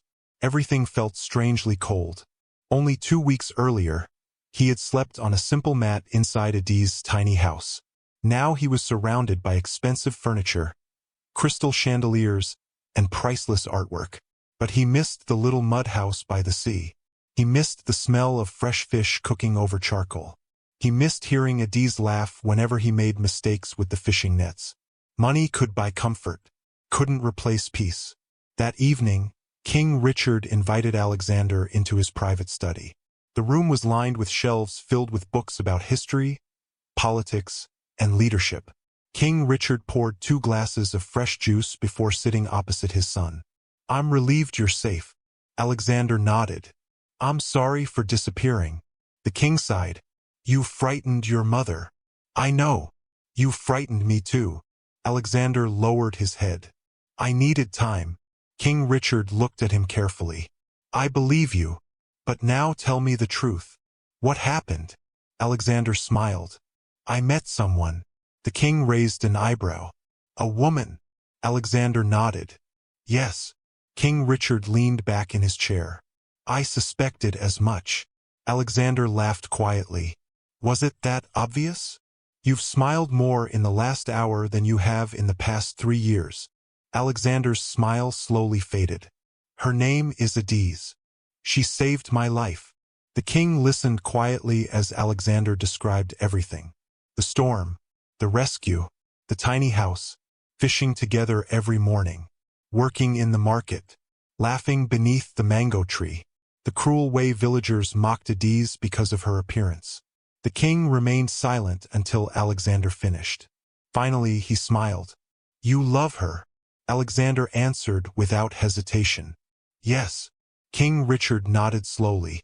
I've never heard you speak about anyone like this. I want to marry her. The room became silent.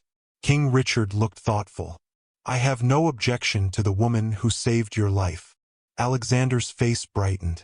But, the king continued carefully, your mother may not feel the same. The next morning, Queen Isabella held a breakfast meeting with several royal advisors. They discussed upcoming charity events, international visits, and business investments. When Alexander entered the dining room, everyone greeted him politely. After the advisors left, he looked at his mother. I need to talk to you. She smiled. About what? Adiz. Her smile disappeared instantly. I thought so. Alexander sat opposite her. I love her. Queen Isabella calmly placed her teacup on the table. No. Alexander frowned. What do you mean, no? I mean exactly that. You barely know her. I know enough. You spent 2 weeks in a fishing village. That isn't enough time to choose a wife. Alexander leaned forward. It was enough. His mother's expression hardened. Alexander, you are not an ordinary man. You are the future king. Your wife will become queen. She must understand diplomacy, leadership, royal traditions. Alexander replied quietly, those things can be learned. Queen Isabella shook her head. Can they? Can she suddenly become someone suitable for the throne? Alexander's voice remained calm. She's already suitable. His mother stood. She is a poor fisherwoman. Alexander answered immediately. She is also the bravest woman I've ever met. She has no education worthy of the palace. She is intelligent. She has no royal background. Neither did many great queens throughout history. Queen Isabella folded her arms. People will laugh. Alexander looked directly into her eyes. They already laugh. They laughed at her every day. She still chose kindness. That is the kind of queen people deserve. The queen remained silent. She loved her son deeply, but she simply could not imagine the future queen arriving at royal events smelling of fish and wearing village clothes. In her mind, it would embarrass the royal family. Far away in Aqua Bay, life had returned to normal, at least on the surface. Adiz continued fishing every morning. She continued selling fish in the market. She continued caring for her father. But something inside her had changed. She smiled less. She laughed less. Even the sea no longer brought her the same joy. One morning, Papa Chike watched her preparing the fishing nets. You miss him. Adiz stopped working. I miss the person I thought he was. Her father nodded. Do you still love him? She looked toward the ocean. I don't know. I want to be angry. But every time I remember him, she smiled faintly. I remember the man who couldn't paddle a canoe without spinning in circles. Papa Chike chuckled. He was terrible. The worst fisherman I've ever seen. Both of them laughed for the first time in days. 3 days later, something unexpected happened. The peaceful village was interrupted by the sound of another approaching vehicle. This time it wasn't an entire convoy. Only one luxury SUV arrived. The villagers gathered once again. Daniel stepped out. He smiled warmly. Good afternoon. Adiz looked surprised. You came back. I did. Is everything all right? Daniel nodded. His Highness sent me. Adiz's heart skipped. Daniel handed her a neatly wrapped box. He wanted you to have this. She hesitated. What is it? Open it. Slowly, Adiz untied the ribbon. Inside lay a beautiful blue dress, the finest fabric she had ever touched. Alongside it was a handwritten letter. With trembling hands, she unfolded it. Dear Adiz, I know I hurt you. I should have trusted you with the truth from the beginning. Every apology I make will never change that. But I need you to know one thing. The man who laughed beside you, fished with you, and shared meals in your father's house was real. That was the happiest version of myself I have ever known. I would like you to visit the palace. Not because you owe me forgiveness, but because I owe you honesty. Please come. Alexander. By the time she finished reading, tears blurred the words. Daniel spoke gently. He hasn't stopped talking about you. Papa Chike smiled. I think you should go. Adiz looked uncertain. I don't belong in a palace. Daniel smiled kindly. Neither did I. Not at first. Several days later, after much persuasion from her father, Adiz agreed. She had never traveled beyond the neighboring towns. Now she found herself sitting inside a luxury SUV heading toward the capital. Everything felt unreal. The roads became wider. Buildings grew taller. Traffic became heavier. When the royal palace finally appeared in the distance, Adiz gasped. It looked like something from a dream. The gates alone were taller than any building in her village. Beautiful fountains decorated the entrance. Gardens stretched in every direction. Luxury cars filled the driveway. I've never seen anything like this, she whispered. Daniel smiled. Wait until you see the inside. As the gates opened, palace servants turned to look at the arriving vehicle. Curiosity spread quickly. Who is she? She's not dressed like royalty. I heard she's from a fishing village. Whispers followed Adiz as she stepped out. Although Daniel had arranged elegant clothes for her journey, she still felt uncomfortable. Everything around her seemed too perfect. Alexander hurried down the palace steps the moment he saw her. His face lit up. You came. Adiz smiled nervously. I almost didn't. For a moment, neither of them spoke. Then Alexander simply said, Thank you. Before he could say anything else, Queen Isabella appeared at the top of the staircase. She looked at Adiz carefully. Her smile was polite, but distant. So, you are Adiz. Adiz bowed respectfully. Your Majesty. The Queen nodded. Welcome. The words sounded welcoming. Her tone did not.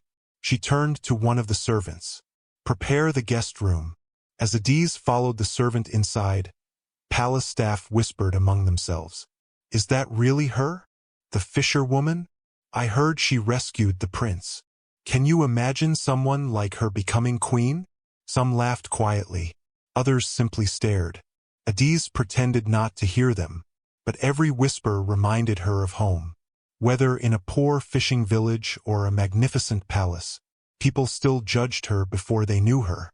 Later that evening, Queen Isabella met privately with the royal council. Around the long conference table sat senior advisors, noble families, and trusted officials. The queen looked at each of them. My son intends to marry the fisherwoman. The room fell silent. One elderly nobleman finally spoke. Your Majesty, that must not happen. Another nodded. The kingdom expects a queen from a respected family. A third advisor added, the international community will question the monarchy. Queen Isabella folded her hands. I agree, but my son is determined. The oldest council member looked thoughtful. Then we must convince him. And if that fails, he paused. We separate them. The queen looked uneasy. She didn't want to hurt her son, but she believed she was protecting the future of the kingdom. Outside the meeting room, Alexander walked through the palace gardens with Adiz. They laughed softly as he showed her the beautiful flowers and fountains. Neither of them realized that powerful people inside the palace had already begun planning how to end their relationship forever. The battle for their love had only just begun. Adiz woke before sunrise, just as she always had in Aqua Bay. For a few moments, she forgot where she was. She reached for the fishing net she normally kept beside her bed, only to find soft silk bedsheets instead. Slowly, She opened her eyes. The ceiling above her was decorated with beautiful chandeliers. The room was larger than her entire house back in the village. Elegant curtains covered the tall windows, and expensive furniture stood neatly arranged against the walls. Everything looked beautiful, yet nothing felt familiar. Adiz climbed out of the enormous bed and walked to the window. The palace gardens stretched as far as she could see. Fountains sparkled in the morning sunlight. Servants hurried along the pathways carrying trays of flowers and breakfast. She smiled faintly. "It really is another world," she whispered. Even after spending one night in the palace, she still felt like a visitor who did not belong. A gentle knock came at the door. "Come in," Adiz replied. A young maid entered with a warm smile. "Good morning, Miss Adiz. His Highness asked me to escort you to breakfast." Adiz nodded nervously. "Thank you." As she followed the maid through the palace corridors, she noticed priceless paintings, polished marble floors, and elegant decorations everywhere. Several servants greeted her politely, but not everyone was welcoming.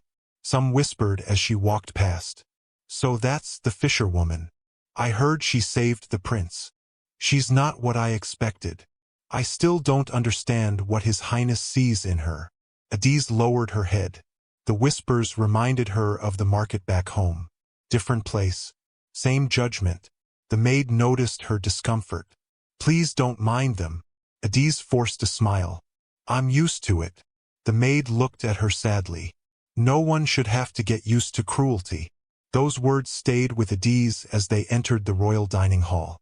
Alexander was already waiting. The moment he saw her, his face lit up. "Good morning. Good morning." He pulled out a chair for her. "I hope you slept well." "I did. I almost forgot where I was." Alexander laughed. "I know the feeling." She smiled. "I don't think anyone could ever forget this palace." Breakfast was soon served. Fresh fruit, bread, eggs, pancakes, grilled fish, and several other dishes covered the table. Adiz stared at the amount of food. "There are enough meals here to feed half my village." Alexander smiled. "My mother believes guests should never leave the table hungry." Adiz picked up only a small piece of bread. Alexander noticed. "Is that all you're eating?" She nodded. "I'm not used to wasting food." Alexander admired her even more. At that moment, Queen Isabella entered the room. She greeted her son warmly before turning toward Adiz. "I trust you rested well." "Yes, Your Majesty." "I'm glad." The queen smiled politely, but there was little warmth behind it. She sat down gracefully. "I've arranged for someone to visit us this afternoon." Alexander frowned. "Who?" Queen Isabella took a sip of tea. "Vanessa Cole." Alexander immediately sighed. "Mother." "What?" "She's only coming for lunch." Alexander understood exactly what his mother was trying to do.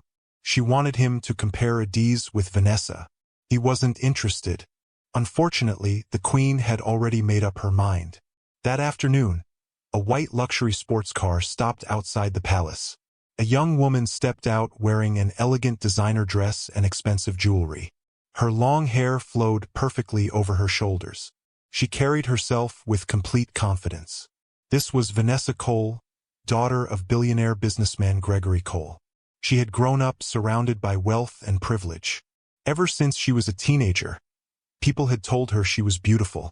She believed every word. As she entered the palace, servants welcomed her warmly. Queen Isabella embraced her. "Welcome, Vanessa. It's lovely to see you again." "The pleasure is mine, Your Majesty." Then Vanessa saw Alexander. Her smile grew even wider. "Alexander, it's been too long." Alexander smiled politely. "It has." Finally, Vanessa noticed Adiz standing nearby. Her eyes quickly moved from Adiz's face to her simple dress. For a brief second, surprise flashed across her face, but she quickly covered it with a polite smile. "And who is this?" Queen Isabella answered. "This is Adiz, the young woman who rescued Alexander." Vanessa extended her hand. "It's nice to meet you." Adiz shook it. "You too." Vanessa's smile remained sweet, but inside, Jealousy had already begun growing.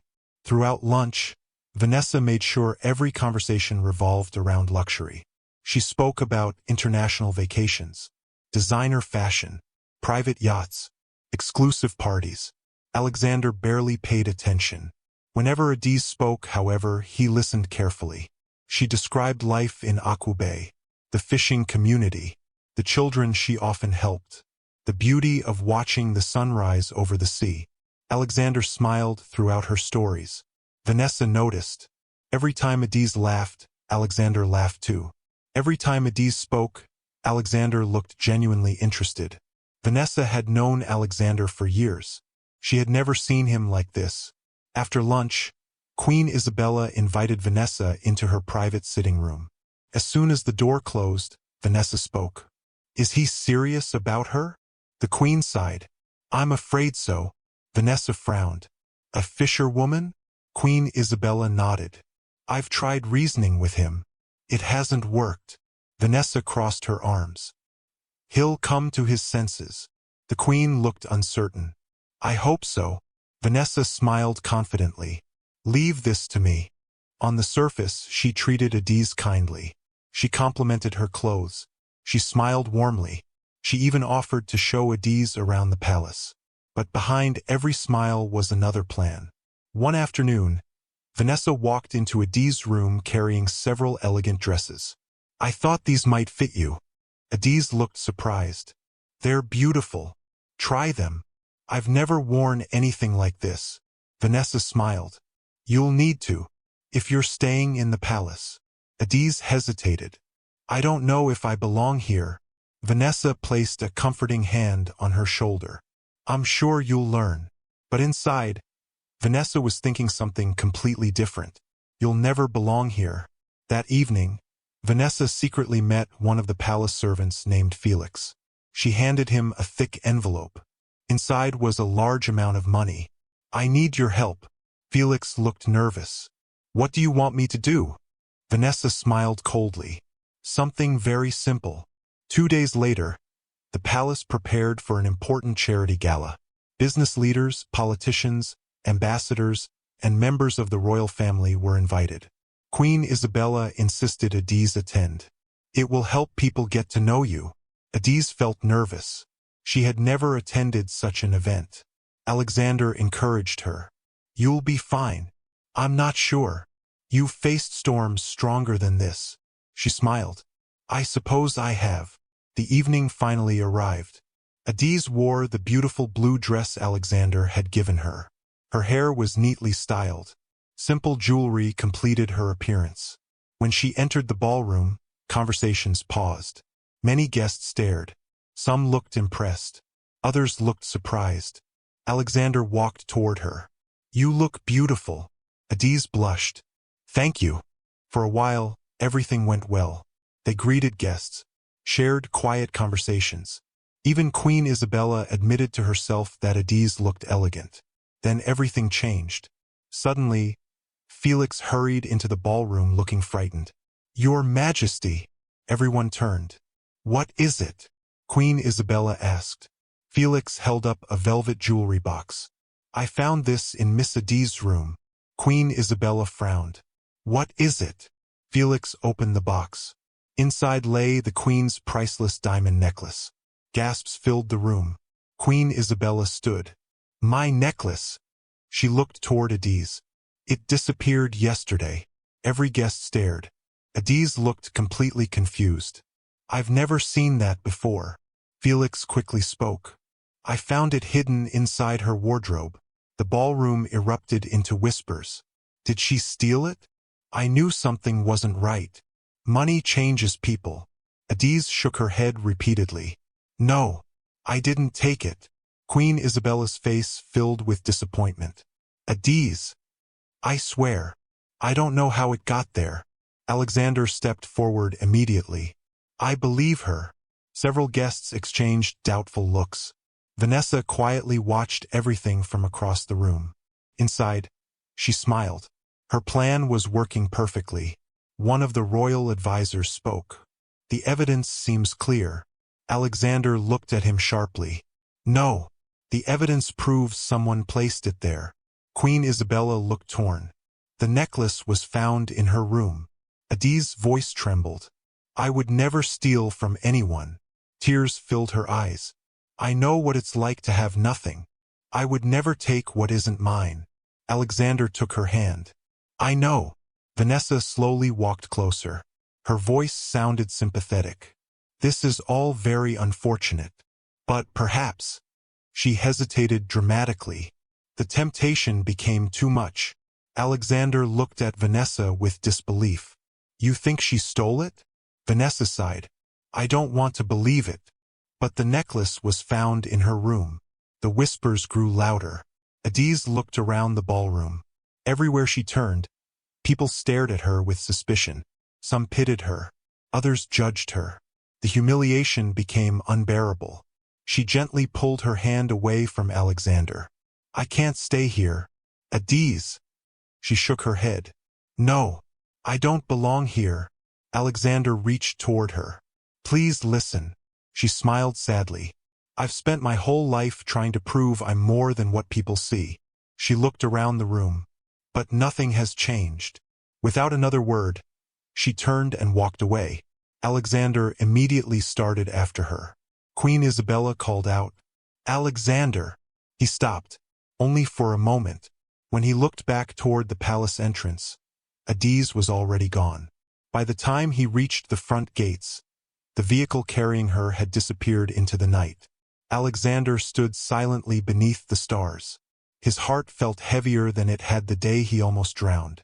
He believed Adiz was innocent, but she had left before he could convince her. Behind one of the palace windows, Vanessa watched Alexander's broken expression. She smiled to herself. She believed she had finally won. What she didn't realize was that lies rarely stay hidden forever, and the very people she had bribed were already beginning to fear the consequences of what they had done. The truth was only a matter of time. The drive back to Aqua Bay was the quietest journey Adiz had ever taken. She sat beside the window of the SUV Daniel had arranged for her, staring at the passing trees and villages. Her beautiful blue dress was still neatly pressed, but tears had stained her cheeks. She barely noticed the changing scenery. Her mind replayed the events at the palace over and over again. The shocked faces, the whispers, the accusations, the queen's disappointed expression, the priceless necklace found in her room. She closed her eyes tightly. I didn't steal anything, she whispered to herself, but no matter how many times she said the words, they did not erase the pain. Daniel, who was driving, glanced at her through the rearview mirror. I'm sorry. Adiz looked up. For what? For everything that happened. She forced a weak smile. It wasn't your fault. Daniel hesitated before speaking again. I've known Alexander since we were children. He trusts very few people. But he trusted you. Adiz looked out the window again. I trusted him too. Neither of them spoke for the rest of the journey. Back at the palace, Alexander stood alone in the empty ballroom long after the guests had left. The music had stopped. The decorations remained. Half-empty glasses sat on tables where people had spent the evening whispering about Adiz. He stared at the polished floor, his fists clenched. He couldn't stop thinking about the look on Adiz's face before she walked away. It wasn't anger that hurt him the most. It was disappointment. She had looked at him as if the world had proven, once again, that she would never truly belong. A soft voice interrupted his thoughts. Alexander. He turned. Queen Isabella stood at the entrance. She looked tired. I know this evening was painful. Alexander looked at her quietly. Do you believe she stole that necklace? The queen hesitated. I don't know. The evidence. Alexander interrupted her. I didn't ask about the evidence. I asked what your heart believes. Queen Isabella remained silent. Finally, she sighed. I honestly don't know. Alexander shook his head. I do. I know she didn't steal it. His mother frowned. How can you be so certain? Because I know her. She lived in a house where every coin mattered. She shared food with people who had less than she did. She gave fish away to hungry widows. She risked her own life to save a complete stranger. He looked directly into his mother's eyes. That woman would never steal. Queen Isabella lowered her gaze. For the first time since Adiz arrived at the palace, doubt began to grow inside her. The following morning, Alexander called Daniel into his office. "I want the truth." Daniel nodded. "I've already started looking." Alexander looked surprised. "You have?" Daniel smiled. "I never believed she was guilty." Alexander stood. "What have you found?" "Not enough. But something feels wrong." He placed several papers on the desk. "The necklace disappeared yesterday afternoon. Only a few servants entered Adiz's room." Alexander looked through the list. One name caught his attention. Felix, the servant who found the necklace. Daniel nodded. "He entered her room twice." Alexander frowned. "Why wasn't that mentioned last night?" Daniel smiled slightly. "Because no one asked." Alexander's eyes hardened. "Bring him to me." Meanwhile, back in Aqu Bay, Adiz had returned to her ordinary life. At least she tried to. The morning after arriving home, she carried her fishing nets toward the beach. The villagers quickly noticed she had returned. Several women whispered as she walked by. "So the palace sent her away. I knew it wouldn't last. You can't become a queen overnight." Others laughed quietly. Ngozi folded her arms. "I heard she stole something." One woman gasped. "Really? So that's why she came back." Adiz heard every word. But she kept walking. She had cried enough. She no longer had the strength to defend herself. Papa Chaik watched from the doorway of their house. His heart broke for his daughter. She looked more exhausted than he had ever seen her. That evening, he found her repairing a torn fishing net. "My daughter." She looked up. "Yes, Papa? Do you regret meeting him?" Adiz thought for a long time. Finally, she smiled sadly. "No. I regret how it ended." Papa Chaik nodded. "Sometimes life gives us painful chapters. But they are not always the final chapter." Adiz wasn't sure she believed that anymore. Back at the palace, Felix stood nervously inside Alexander's office. His hands trembled. Alexander remained seated behind his desk. Daniel stood beside the door. "Felix," Alexander said calmly, "how long have you worked here?" 8 years, Your Highness."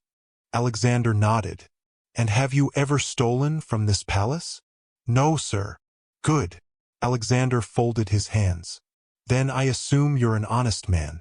Felix swallowed hard. "I try to be." Alexander looked directly into his eyes. "Then tell me the truth." Felix looked confused. "The truth about what?" "The necklace." Silence filled the room. Alexander continued. "You claimed to find it in Adiz's wardrobe." "Yes." "Did you actually find it there?" Felix hesitated. "I."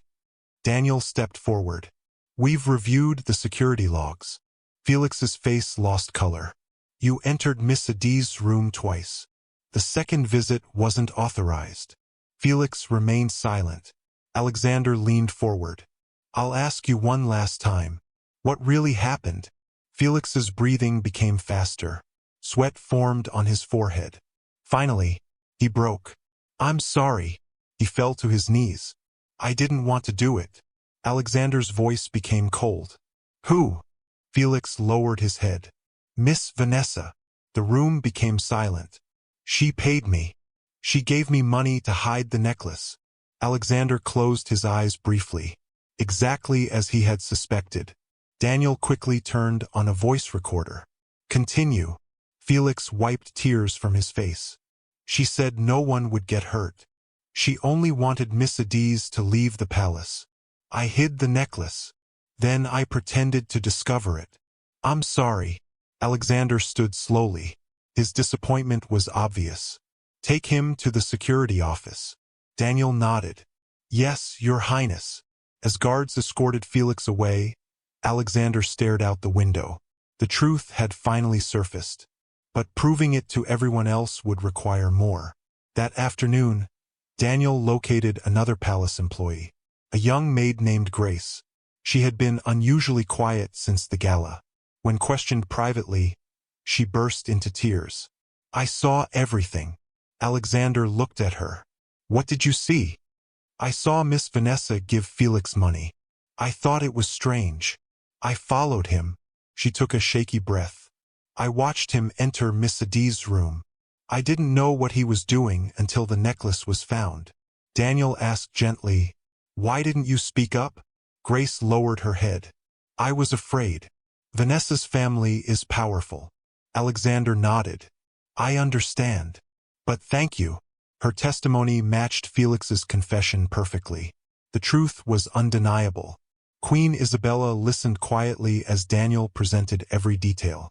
Felix's confession, Grace's testimony, security records, the timeline. When he finished, silence filled the room. The Queen slowly sat down. I accused an innocent woman. Her voice barely rose above a whisper. King Richard placed a comforting hand on her shoulder. We all made mistakes. She looked heartbroken. No, I judged her before I truly knew her. King Richard nodded. I believe it's time we corrected that. That evening, Vanessa arrived at the palace expecting another pleasant dinner. Instead, she found Alexander waiting in the main hall. Daniel stood nearby. So did several members of the royal council. Vanessa smiled confidently. Alexander, you wanted to see me? He looked at her without smiling. Yes. I have one question. She nodded. Anything. Why? Her smile faded slightly. What do you mean? Why did you frame Adie's? Vanessa froze. I don't know what you're talking about. Daniel placed the recorded confession on the table. We do. Vanessa's confidence disappeared. Alexander's voice remained calm. Felix confessed. So did Grace. Every lie, every payment, everything. Vanessa's hands began shaking. You wanted her gone. You wanted me for yourself. Tears filled Vanessa's eyes. I love you, Alexander answered quietly. No, you loved the idea of marrying a prince. You never loved me. She looked down, unable to deny the truth. Alexander spoke firmly. From today onward, you are no longer welcome in this palace. Vanessa's eyes widened. Alexander, please. No. You tried to destroy the reputation of an innocent woman. You betrayed my family's trust. You betrayed mine. Security officers stepped forward. Without another word, Vanessa was escorted from the palace. As the doors closed behind her, Queen Isabella let out a deep sigh. I never imagined she could do something so cruel. Alexander looked toward the window. Adie's warned us without even realizing it. His mother looked confused. What do you mean? She told me people often judge others by appearances. We judged the poor fisherwoman and trusted the wealthy socialite. No one in the room had an answer. The next morning, Alexander stood before the palace gates. His luggage sat beside him. Daniel approached. Where are you going? Alexander smiled. To Aqu Bay. Daniel laughed softly. I thought so. You know she may not forgive you. Alexander nodded. I know. But she deserves the truth. And a proper apology. King Richard walked outside. He smiled proudly. Bring her back if she'll come. Alexander looked surprised. You mean that? The king nodded. I would rather have an honest fisherwoman in this family than a dishonest socialite. Alexander smiled. Thank you, father. Queen Isabella stepped forward. For several seconds, she remained silent. Then she spoke quietly. When you see Adie's. Alexander waited. Tell her I'm sorry. Those 4 words carried more weight than anything else she could have said. Alexander nodded. I will. As he climbed into the waiting SUV, he looked toward the distant road leading back to Aqu Bay. He knew the journey ahead would not be easy. Adie's had every reason to reject him. She had been lied to, humiliated, wrongly accused. Winning back her trust would take more than words. It would take actions. And Alexander was prepared to spend as long as necessary proving that his love for the poor fisherwoman had always been real. The morning sun rose gently over Aqu Bay, casting a warm golden light across the calm sea. Fishing boats rocked softly on the water while fishermen prepared for another day of work. Women arranged baskets in the market, and children chased one another along the sandy paths. For everyone else, it was an ordinary morning. For Adiz, it was another day of trying to forget. She had returned to her old routine weeks ago. Every morning, she woke before dawn, prepared breakfast for her father, carried her fishing nets to the shore, and spent hours at sea. She worked hard. She smiled when customers approached her stall. She greeted her neighbors politely, but the happiness that had once filled her heart was gone. Even the sea, which had always brought her peace, now reminded her of Alex. She remembered teaching him how to paddle. She remembered laughing when he tangled himself in the fishing nets. She remembered the way he had smiled whenever she caught a large fish. Every memory made her heart ache. Papa Chike watched his daughter carefully. She was trying to move on, but he knew she wasn't succeeding. One evening, after dinner, he sat beside her outside their little house. The stars filled the sky. The waves rolled gently onto the shore. "My daughter," he said softly. Adiz looked at him. "Yes, Papa? You still love him?" She lowered her eyes. "I don't know." Papa Chike smiled gently. "When you stop pretending, you'll know." She laughed quietly.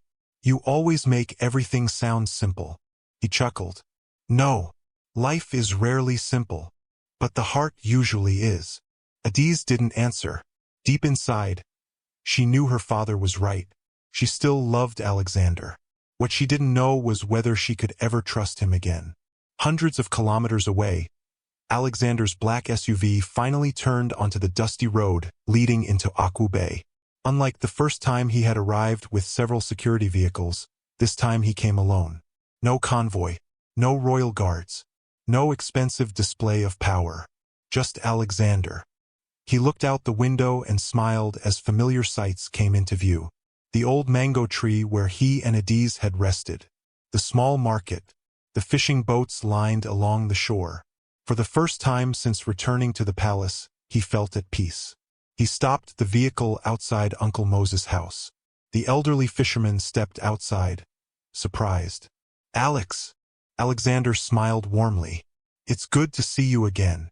Uncle Moses laughed and hugged him tightly. "I suppose I should call you Your Highness now." Alexander shook his head. "Please don't. You'll always be Alex here." The old fisherman smiled. "I like that better." After talking for a few minutes, Uncle Moses looked toward the beach. "She's out fishing." Alexander nodded. "I thought she might be." Far out on the water, Adiz was pulling another fishing net into her canoe when she heard someone call her name. "Adiz!" She looked toward the shore. At first, she couldn't recognize the figure standing beside Uncle Moses. Then the man stepped closer. Her heart skipped. "Alex." For a brief moment, she wondered if she was imagining things. He waved. She stared silently. Uncle Moses smiled knowingly. "I think someone has been waiting longer than he'll admit." Adiz didn't respond. Instead, she slowly paddled toward the shore. When her canoe reached the beach, Alexander walked forward. "Hello." She climbed out quietly. "What are you doing here?" "I came to see you." "You've seen me." She picked up her basket of fish. "I'm busy." Alexander stepped aside instead of blocking her path. "I know you're angry." She kept walking. "I'm not angry." "What are you then?" She stopped. "Hurt." The single word struck him harder than any insult could have. "I deserve that." She continued walking toward the market. Alexander followed a few steps behind. "I'm sorry. I know. I should have trusted you. I know. I never stopped loving you." She stopped again. This time she turned to face him. "Do you know what hurt the most?" Alexander remained silent. "You didn't lie about your name. You lied by making me believe there were no walls between us." She took a deep breath. "I told you everything about myself. But every time I asked about your past, you changed the subject." Alexander lowered his head. "I was afraid." She looked surprised. "A prince afraid?" He smiled sadly. "Not of losing my title. Of losing the only person who treated me like an ordinary man." Adiz remained quiet. For the first time, she saw genuine regret in his eyes. Still, the pain hadn't disappeared. I need time. Alexander nodded. I understand. I'll wait. No matter how long it takes. Alexander rented the same tiny room from the elderly couple where he had stayed before. The villagers were shocked. You mean the prince is staying here again? Why isn't he living in a hotel? He could build a mansion. Alexander simply smiled. I like it here. The next morning, he arrived at the beach before sunrise. Adiz looked surprised. What are you doing? Going fishing. You don't have to. I know. I want to. She sighed. Fine. But don't complain when your hands hurt. He laughed. They already do. Once again, they paddled out to sea. The silence between them felt different now. Not uncomfortable, just cautious. Alexander didn't force conversation. Instead, he quietly helped untangle nets, pull ropes, and carry baskets. Little by little, the old rhythm returned. Over the following days, Alexander noticed how difficult life had become for the villagers. Many fishing boats were badly damaged. Several families struggled because they couldn't afford new nets. Children often missed school to help their parents fish. He quietly began making plans. Without telling anyone, he contacted Daniel. I need your help. What do you need? I want to improve this village. Daniel smiled over the phone. I'll arrange everything. But one condition. Alexander laughed. I know. No palace banners. No publicity. Exactly. A week later, construction trucks began arriving in Aqua Bay. The villagers gathered in confusion. What is happening? Engineers started inspecting the old wooden market. Others measured the damaged fishing docks. Adiz walked toward Alexander. Did you know about this? He smiled. A little. What are they building? You'll see. Within days, work began. The broken fishing dock was repaired. A cold storage building was constructed so fishermen could preserve unsold fish. The old market received a complete renovation. New stalls replaced the broken wooden tables. Clean water taps were installed. Solar-powered lights were placed throughout the market. The villagers could hardly believe their eyes. Uncle Moses shook his head. I've dreamed of this for 30 years. Alexander smiled. You deserve it. The old man looked at him carefully. You did all this. Alexander shrugged. I only provided money. You people built it. One afternoon, Adiz found Alexander helping workers carry bags of cement. She walked over. You know they can do that. He smiled. I know. Then why are you helping? Because I want to. She looked at him for several seconds. You've changed. He laughed. You taught me. I taught you. You taught me that leadership isn't standing above people. It's working beside them. Adiz smiled without realizing it. Alexander noticed. So, you smiled. She quickly looked away. I didn't. You did. I imagined it. She laughed despite herself. You really haven't changed. I hope not. As weeks passed, Alexander became part of village life once again. He helped repair fishing boats. He organized free medical treatment for elderly fishermen.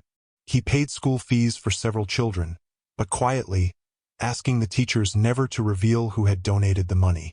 When villagers thanked him, he always gave the same answer. I'm only returning the kindness this village showed me. People who had once mocked Adiz now viewed her differently. One afternoon, Ngozi approached her market stall. She looked uncomfortable. Adiz. Adiz looked up. Yes. I owe you an apology. Adiz waited quietly. I said terrible things about you. I judged you. I'm sorry. Adiz smiled gently. I forgive you. Ngozi blinked. Just like that. Adiz nodded. Carrying anger is heavy. I've carried enough already. Ngozi smiled with tears in her eyes. You're a better person than I am. That evening, the village held a small celebration to thank everyone who had worked on the new market. Music filled the air. Children danced. Women cooked large pots of soup. The smell of roasted fish drifted across the beach. Alexander sat beside Adiz near the bonfire. For a while, they simply watched the flames. Finally, Alexander spoke. "I need to tell you something." She looked at him. "I didn't come back because I felt guilty. I came back because I couldn't imagine my life without you." She remained silent. "I know I can't erase what happened. I know trust isn't repaired overnight. But if you'll allow me," he smiled softly, "I'd like to spend the rest of my life earning it back." Adiz looked into the fire. The flames reflected in her eyes. "You know," she began quietly, "when I first met you, I thought you were the worst fisherman in Nigeria." Alexander laughed. "I probably was." She smiled. "You still are. I've improved. Only a little." Both of them laughed. The laughter felt natural again. Real. Alexander looked at her carefully. "Does this mean you're giving me another chance?" Adiz thought for a long moment. Finally, she reached for his hand. "Not tightly, just gently." "A chance," she said softly, "has to be earned." Alexander nodded. "I know." She smiled. "Then keep earning it." His face lit up with hope. It wasn't forgiveness. Not completely. But it was the beginning. As the celebration continued around them, Papa Chike watched from a distance. Uncle Moses joined him. "I think they'll be all right." Papa Chike smiled. "I think so too." Neither of them noticed a black luxury sedan parked quietly on a hill overlooking the village. Inside sat Queen Isabella. She had come without telling Alexander.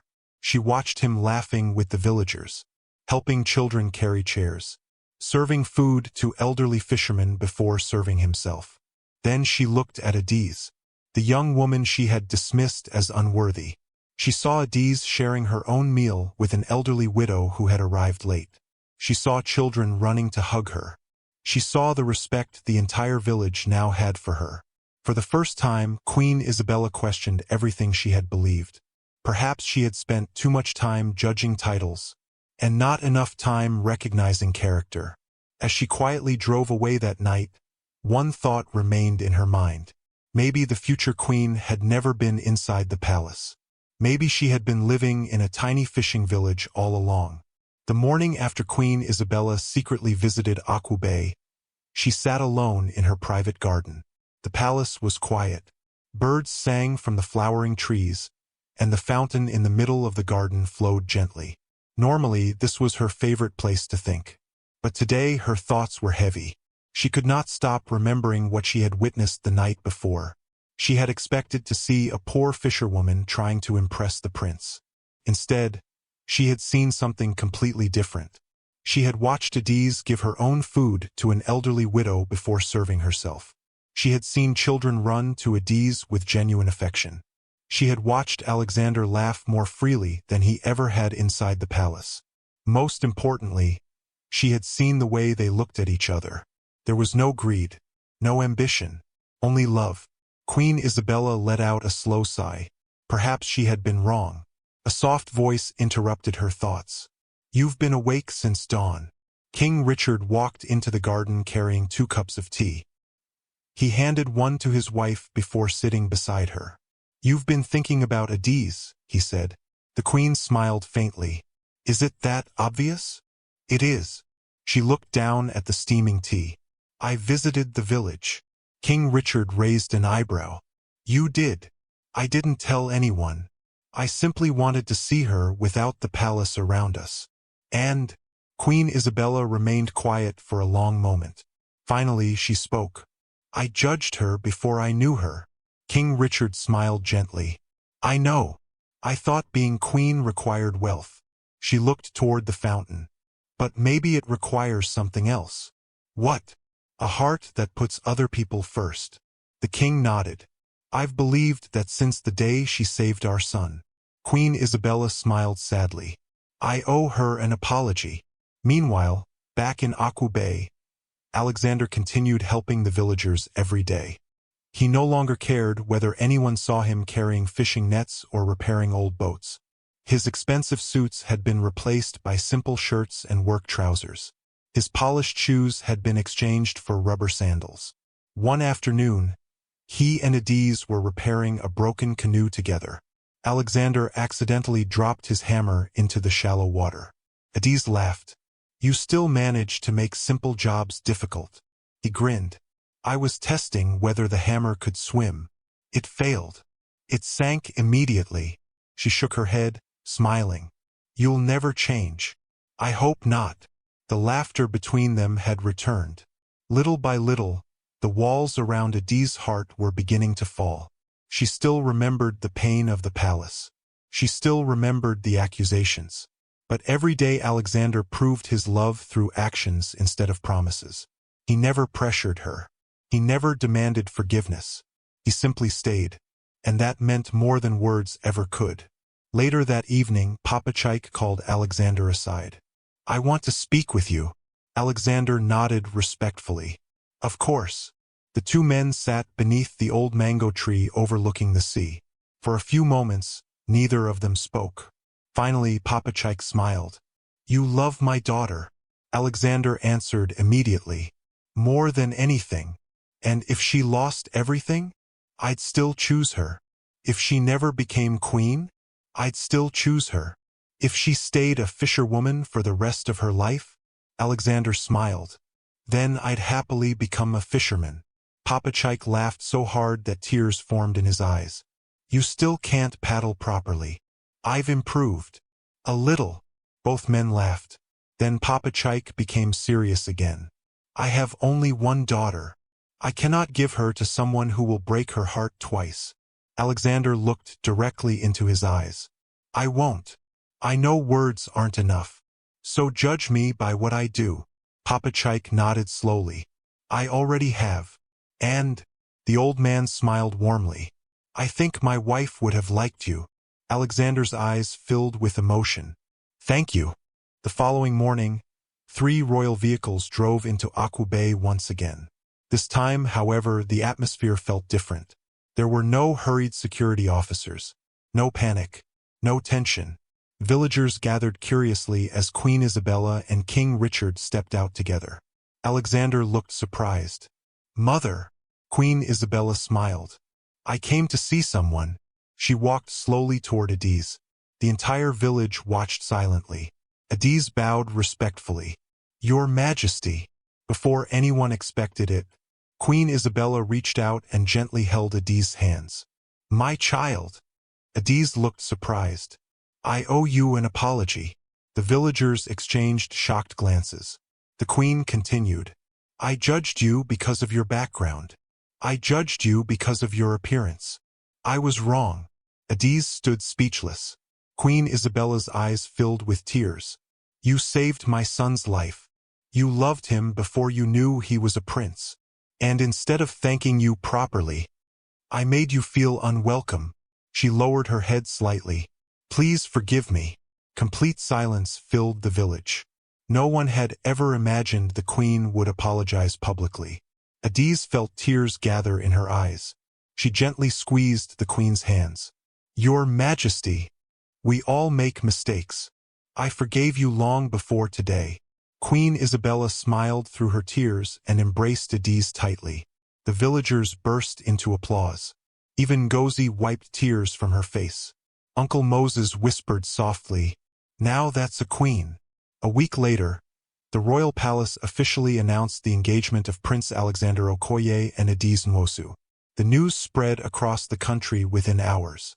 Television stations interrupted regular programming. Radio presenters discussed it non-stop. Social media exploded with opinions. Some people celebrated. Others criticized the decision. Headlines appeared everywhere.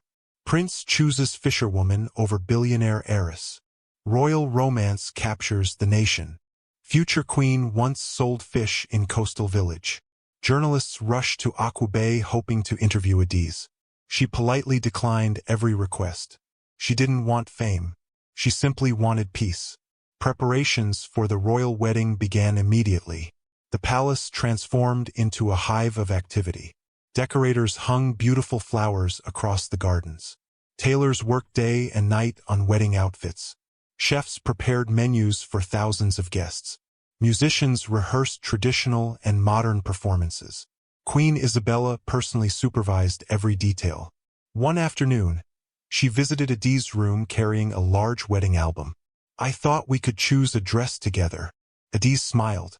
"I've never imagined planning a royal wedding." The queen laughed. "Neither had I." They spent hours looking through different designs.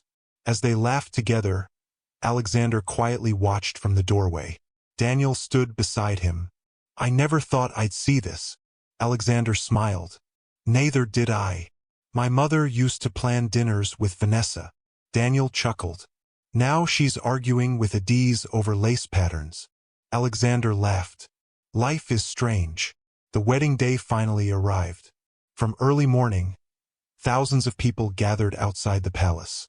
Some had traveled from distant states just to witness history. Television cameras broadcast the ceremony live across the country. Inside the palace, Adiz stood before a large mirror. She barely recognized herself. Her elegant white wedding gown flowed gracefully to the floor. Simple diamond earrings sparkled beneath her neatly styled hair. She looked beautiful, not because of the expensive dress, but because genuine happiness shone from her face. A knock came at the door. Papa Chaik entered slowly. For a long moment he simply stared at his daughter. Then tears filled his eyes. "My little girl." Adiz smiled. "Papa." He wiped his eyes. "Your mother would be so proud." They embraced tightly. "I wish she could see this." Papa Chaik smiled gently. "I think she can." Outside, the royal ceremony began. Traditional drummers welcomed guests. A choir sang beautifully. The palace gardens looked breathtaking beneath the bright afternoon sun.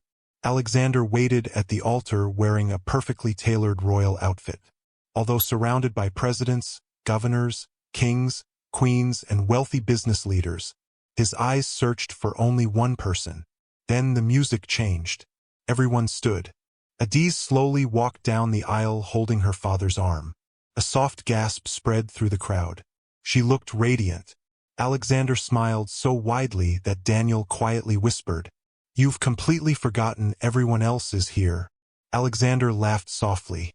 "I have." When Adiz reached him, he gently took her hands. "You look beautiful." She smiled. "So do you." The officiating minister began the ceremony. When it came time for the vows, Alexander spoke first. "Adiz, the day you pulled me from the sea, I thought you saved my life." He smiled. "I was wrong. You gave me a new one. I promise to love you whether we're living in a palace or in a tiny fishing hut beside the ocean." Many guests wiped tears from their eyes. Then it was Adiz's turn. She looked into Alexander's eyes. "When I first met you, I thought you were just another traveler." She laughed softly. "And a terrible fisherman."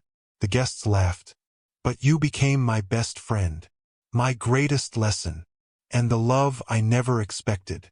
I promise to stand beside you, not because you're a prince, but because you're the man who learned that true greatness comes from serving others." The minister smiled. "By the authority given to me, I now pronounce you husband and wife." Alexander gently kissed Adiz. The crowd erupted into cheers. Applause echoed across the palace gardens. Fireworks burst into the sky. The nation had just witnessed one of the most unexpected royal weddings in its history. Later that evening, during the grand reception, King Richard stood to address the guests. He raised his glass. "Today, our family gained more than a daughter. We gained a reminder." He looked toward Adiz. "Character is worth more than wealth. Courage is worth more than status. And kindness will always outshine beauty." The guests applauded loudly. Queen Isabella smiled proudly beside her new daughter-in-law. Across the hall, Uncle Moses whispered to Papa Chaik, "Remember when people laughed at her because she sold fish?" Papa Chaik smiled. "I do." They thought her story was over. He looked toward Adiz dancing happily with Alexander. They didn't realize it was only the beginning. As the music filled the palace and laughter echoed into the night, the newly married couple held hands tightly. Neither of them knew that their greatest adventure was still ahead. Together, they would not only rule a kingdom, they would change it forever. The royal wedding had become the biggest story in the country. For weeks, newspapers, television stations, radio programs, and social media platforms continued talking about the remarkable love story between Prince Alexander Okoye and Princess Adiz. Some people called it a modern fairy tale. Others called it a miracle. Many simply called it proof that true love could still exist. But while the public admired the beautiful wedding, Adiz had no interest in becoming a celebrity. She had not married Alexander for fame. She had married him because she loved the kind, humble man she had met during a storm. Now that she had become a princess, she wanted to use her new position to help people, the same way she had always done, even when she owned almost nothing. Only now, she had the resources to make a much bigger difference. A few weeks after the wedding, Queen Isabella invited Adiz into her private sitting room. The older woman smiled warmly. "I've noticed something." Adiz looked curious. "What is it, mother?" The queen smiled at hearing the word mother. It still touched her every time Adiz said it. "You've spent more time visiting villages than attending royal events." Adiz laughed softly. "I suppose I have." Queen Isabella shook her head with amusement. Most new members of the royal family enjoy shopping, expensive dinners, and interviews. Adiz smiled. "I've had enough attention already. So what would you rather do?" Adiz answered without hesitation. "I want to help the people who feel forgotten." Queen Isabella nodded. "And where would you like to begin?" Adiz looked out the window. "Fishing communities." The queen smiled proudly. "I thought you might say that." Within a month, Princess Adiz announced the creation of the Blue Waves Foundation, a charity dedicated to improving the lives of fishing families across the country. Unlike many wealthy organizations, the foundation didn't simply donate money. It worked directly with local communities. New fishing boats were provided to families who had lost theirs during storms. Modern fishing nets replaced old, torn ones. Cold storage facilities were built so fishermen could preserve their catch instead of losing unsold fish. Children from poor fishing villages received scholarships. Small loans were offered to women who wanted to start seafood businesses. The projects quickly transformed entire communities. One morning, Adiz returned to Akwu Bay for the official opening of a modern seafood processing center. The villagers gathered near the beach, smiling proudly. Uncle Moses looked around the beautiful new building and shook his head. "If someone had told me this would happen a year ago, I would have laughed." Adiz smiled. "I told you patience brings rewards." He laughed loudly. "Now you're quoting yourself." Both of them laughed. As the months passed, Princess Adiz became known throughout the country for something unusual. She refused to behave like a distant royal. Whenever she visited villages, she insisted on walking among the people instead of arriving with large entourages. She hugged children, sat with elderly women, listened to fishermen describe their problems. She remembered names. She remembered stories. She remembered what it felt like to be ignored. One afternoon, during a visit to a coastal community, a little girl walked shyly toward her. "Your Highness." Adiz smiled and knelt so they were at eye level. "Yes." The little girl hesitated. "They laugh at me because I'm fat." For a brief moment, Adiz saw herself as a child. She gently held the girl's hands. "Do you know something?" The little girl shook her head. "People once laughed at me too." "They did." Adiz nodded. "They told me I wasn't beautiful. They said no one would ever love me." The little girl's eyes grew wide. "What happened?" Adiz smiled warmly.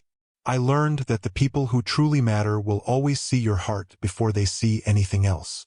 The little girl smiled for the first time. "Really? Really?" She hugged the little girl tightly. Nearby reporters quietly lowered their cameras. The moment felt too genuine to interrupt. Meanwhile, Alexander had officially become king after his father chose to retire from active royal duties. King Richard wanted to spend more time traveling with Queen Isabella and supporting charity work. The nation celebrated the peaceful transition. Alexander was crowned King Alexander I. Beside him stood Queen Adiz.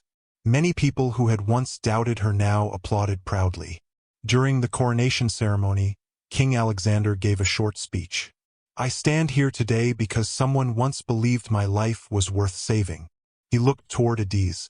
My queen reminds me every day that leadership begins with compassion. The crowd applauded. Queen Adiz smiled, trying not to cry. Life inside the palace changed in unexpected ways. Queen Adiz introduced simple traditions that surprised everyone. Once every week, palace chefs prepared meals that were delivered to homeless shelters. And used clothing from the royal family was donated instead of stored away. The palace gardens welcomed schoolchildren for free educational visits. Most surprising of all, Queen Adiz convinced Alexander to open part of the palace grounds every month so ordinary families could visit. One palace official quietly complained, "Royal palaces aren't supposed to be crowded." Queen Adiz smiled. Then perhaps it's time for new traditions. Even the official eventually admitted she was right. Queen Isabella often watched her daughter-in-law with pride. One afternoon, the two women sat together beneath a flowering tree in the palace gardens. "I owe you another apology," Queen Isabella said. Adiz looked surprised. "You've already apologized." "I know, but sometimes I still remember how I treated you." Adiz smiled gently. "If you hadn't changed, I might never have become your daughter." The queen laughed softly. "I suppose that's true." She reached for Adiz's hand. "You've taught me something." "What?" "Never judge someone's future by where they begin." Adiz squeezed her hand. "I learned that from my parents." Back in Aqua Bay, life had improved dramatically. The village now had clean drinking water, a health clinic, a larger primary school, a renovated market, reliable electricity powered by solar energy. Many villagers had started successful seafood businesses with support from the Blue Waves Foundation. Even Ngozi had opened a smoked fish packaging company. One afternoon, she laughed while speaking to reporters. "I used to think Adiz was unlucky." She shook her head. "It turns out I was the one who couldn't see clearly." Papa Chike also experienced a happier life. His health improved with proper medical treatment. Although he now lived in a comfortable home built near the palace, he often visited Aqua Bay. He refused to forget where he came from. One evening, he sat beside the sea with Uncle Moses. The sunset painted the sky orange and pink. "You know," Uncle Moses said, "I still expect to see Adiz paddling toward the shore." Papa Chike smiled. "So do I." They watched the waves quietly. "She's changed the kingdom." Papa Chike nodded. "No, she simply became herself." Several years later, Queen Adiz visited her old house. She had ordered it to remain exactly as it was. The tiny mud walls, the patched roof, the old charcoal stove. Nothing had been changed. Alexander walked beside her. "You never wanted it rebuilt." She smiled. "It's a reminder." "Of what?" She gently touched the old wooden door. "That blessings should never make us forget where they started." Alexander nodded. "I understand." She looked toward the sea.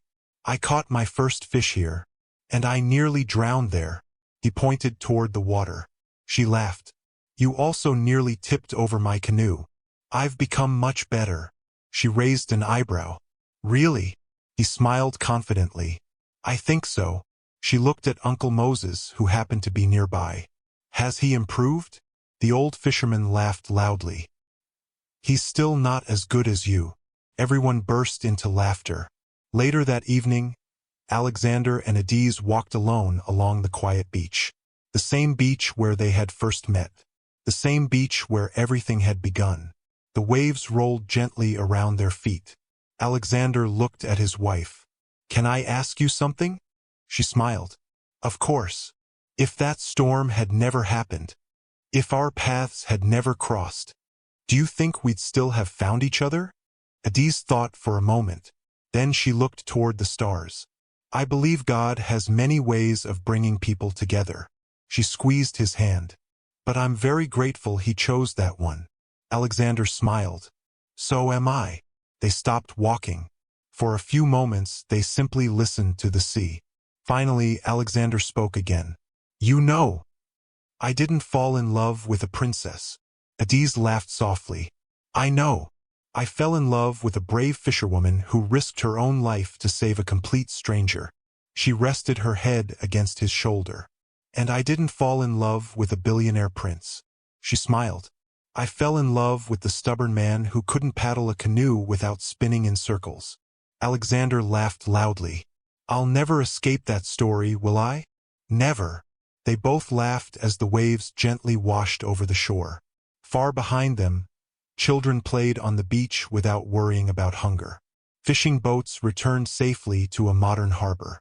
Families smiled as they sold fresh fish in a thriving market. The little village that had once mocked Cadiz had become a symbol of hope. The poor fisherwoman everyone laughed at had become a queen loved by millions.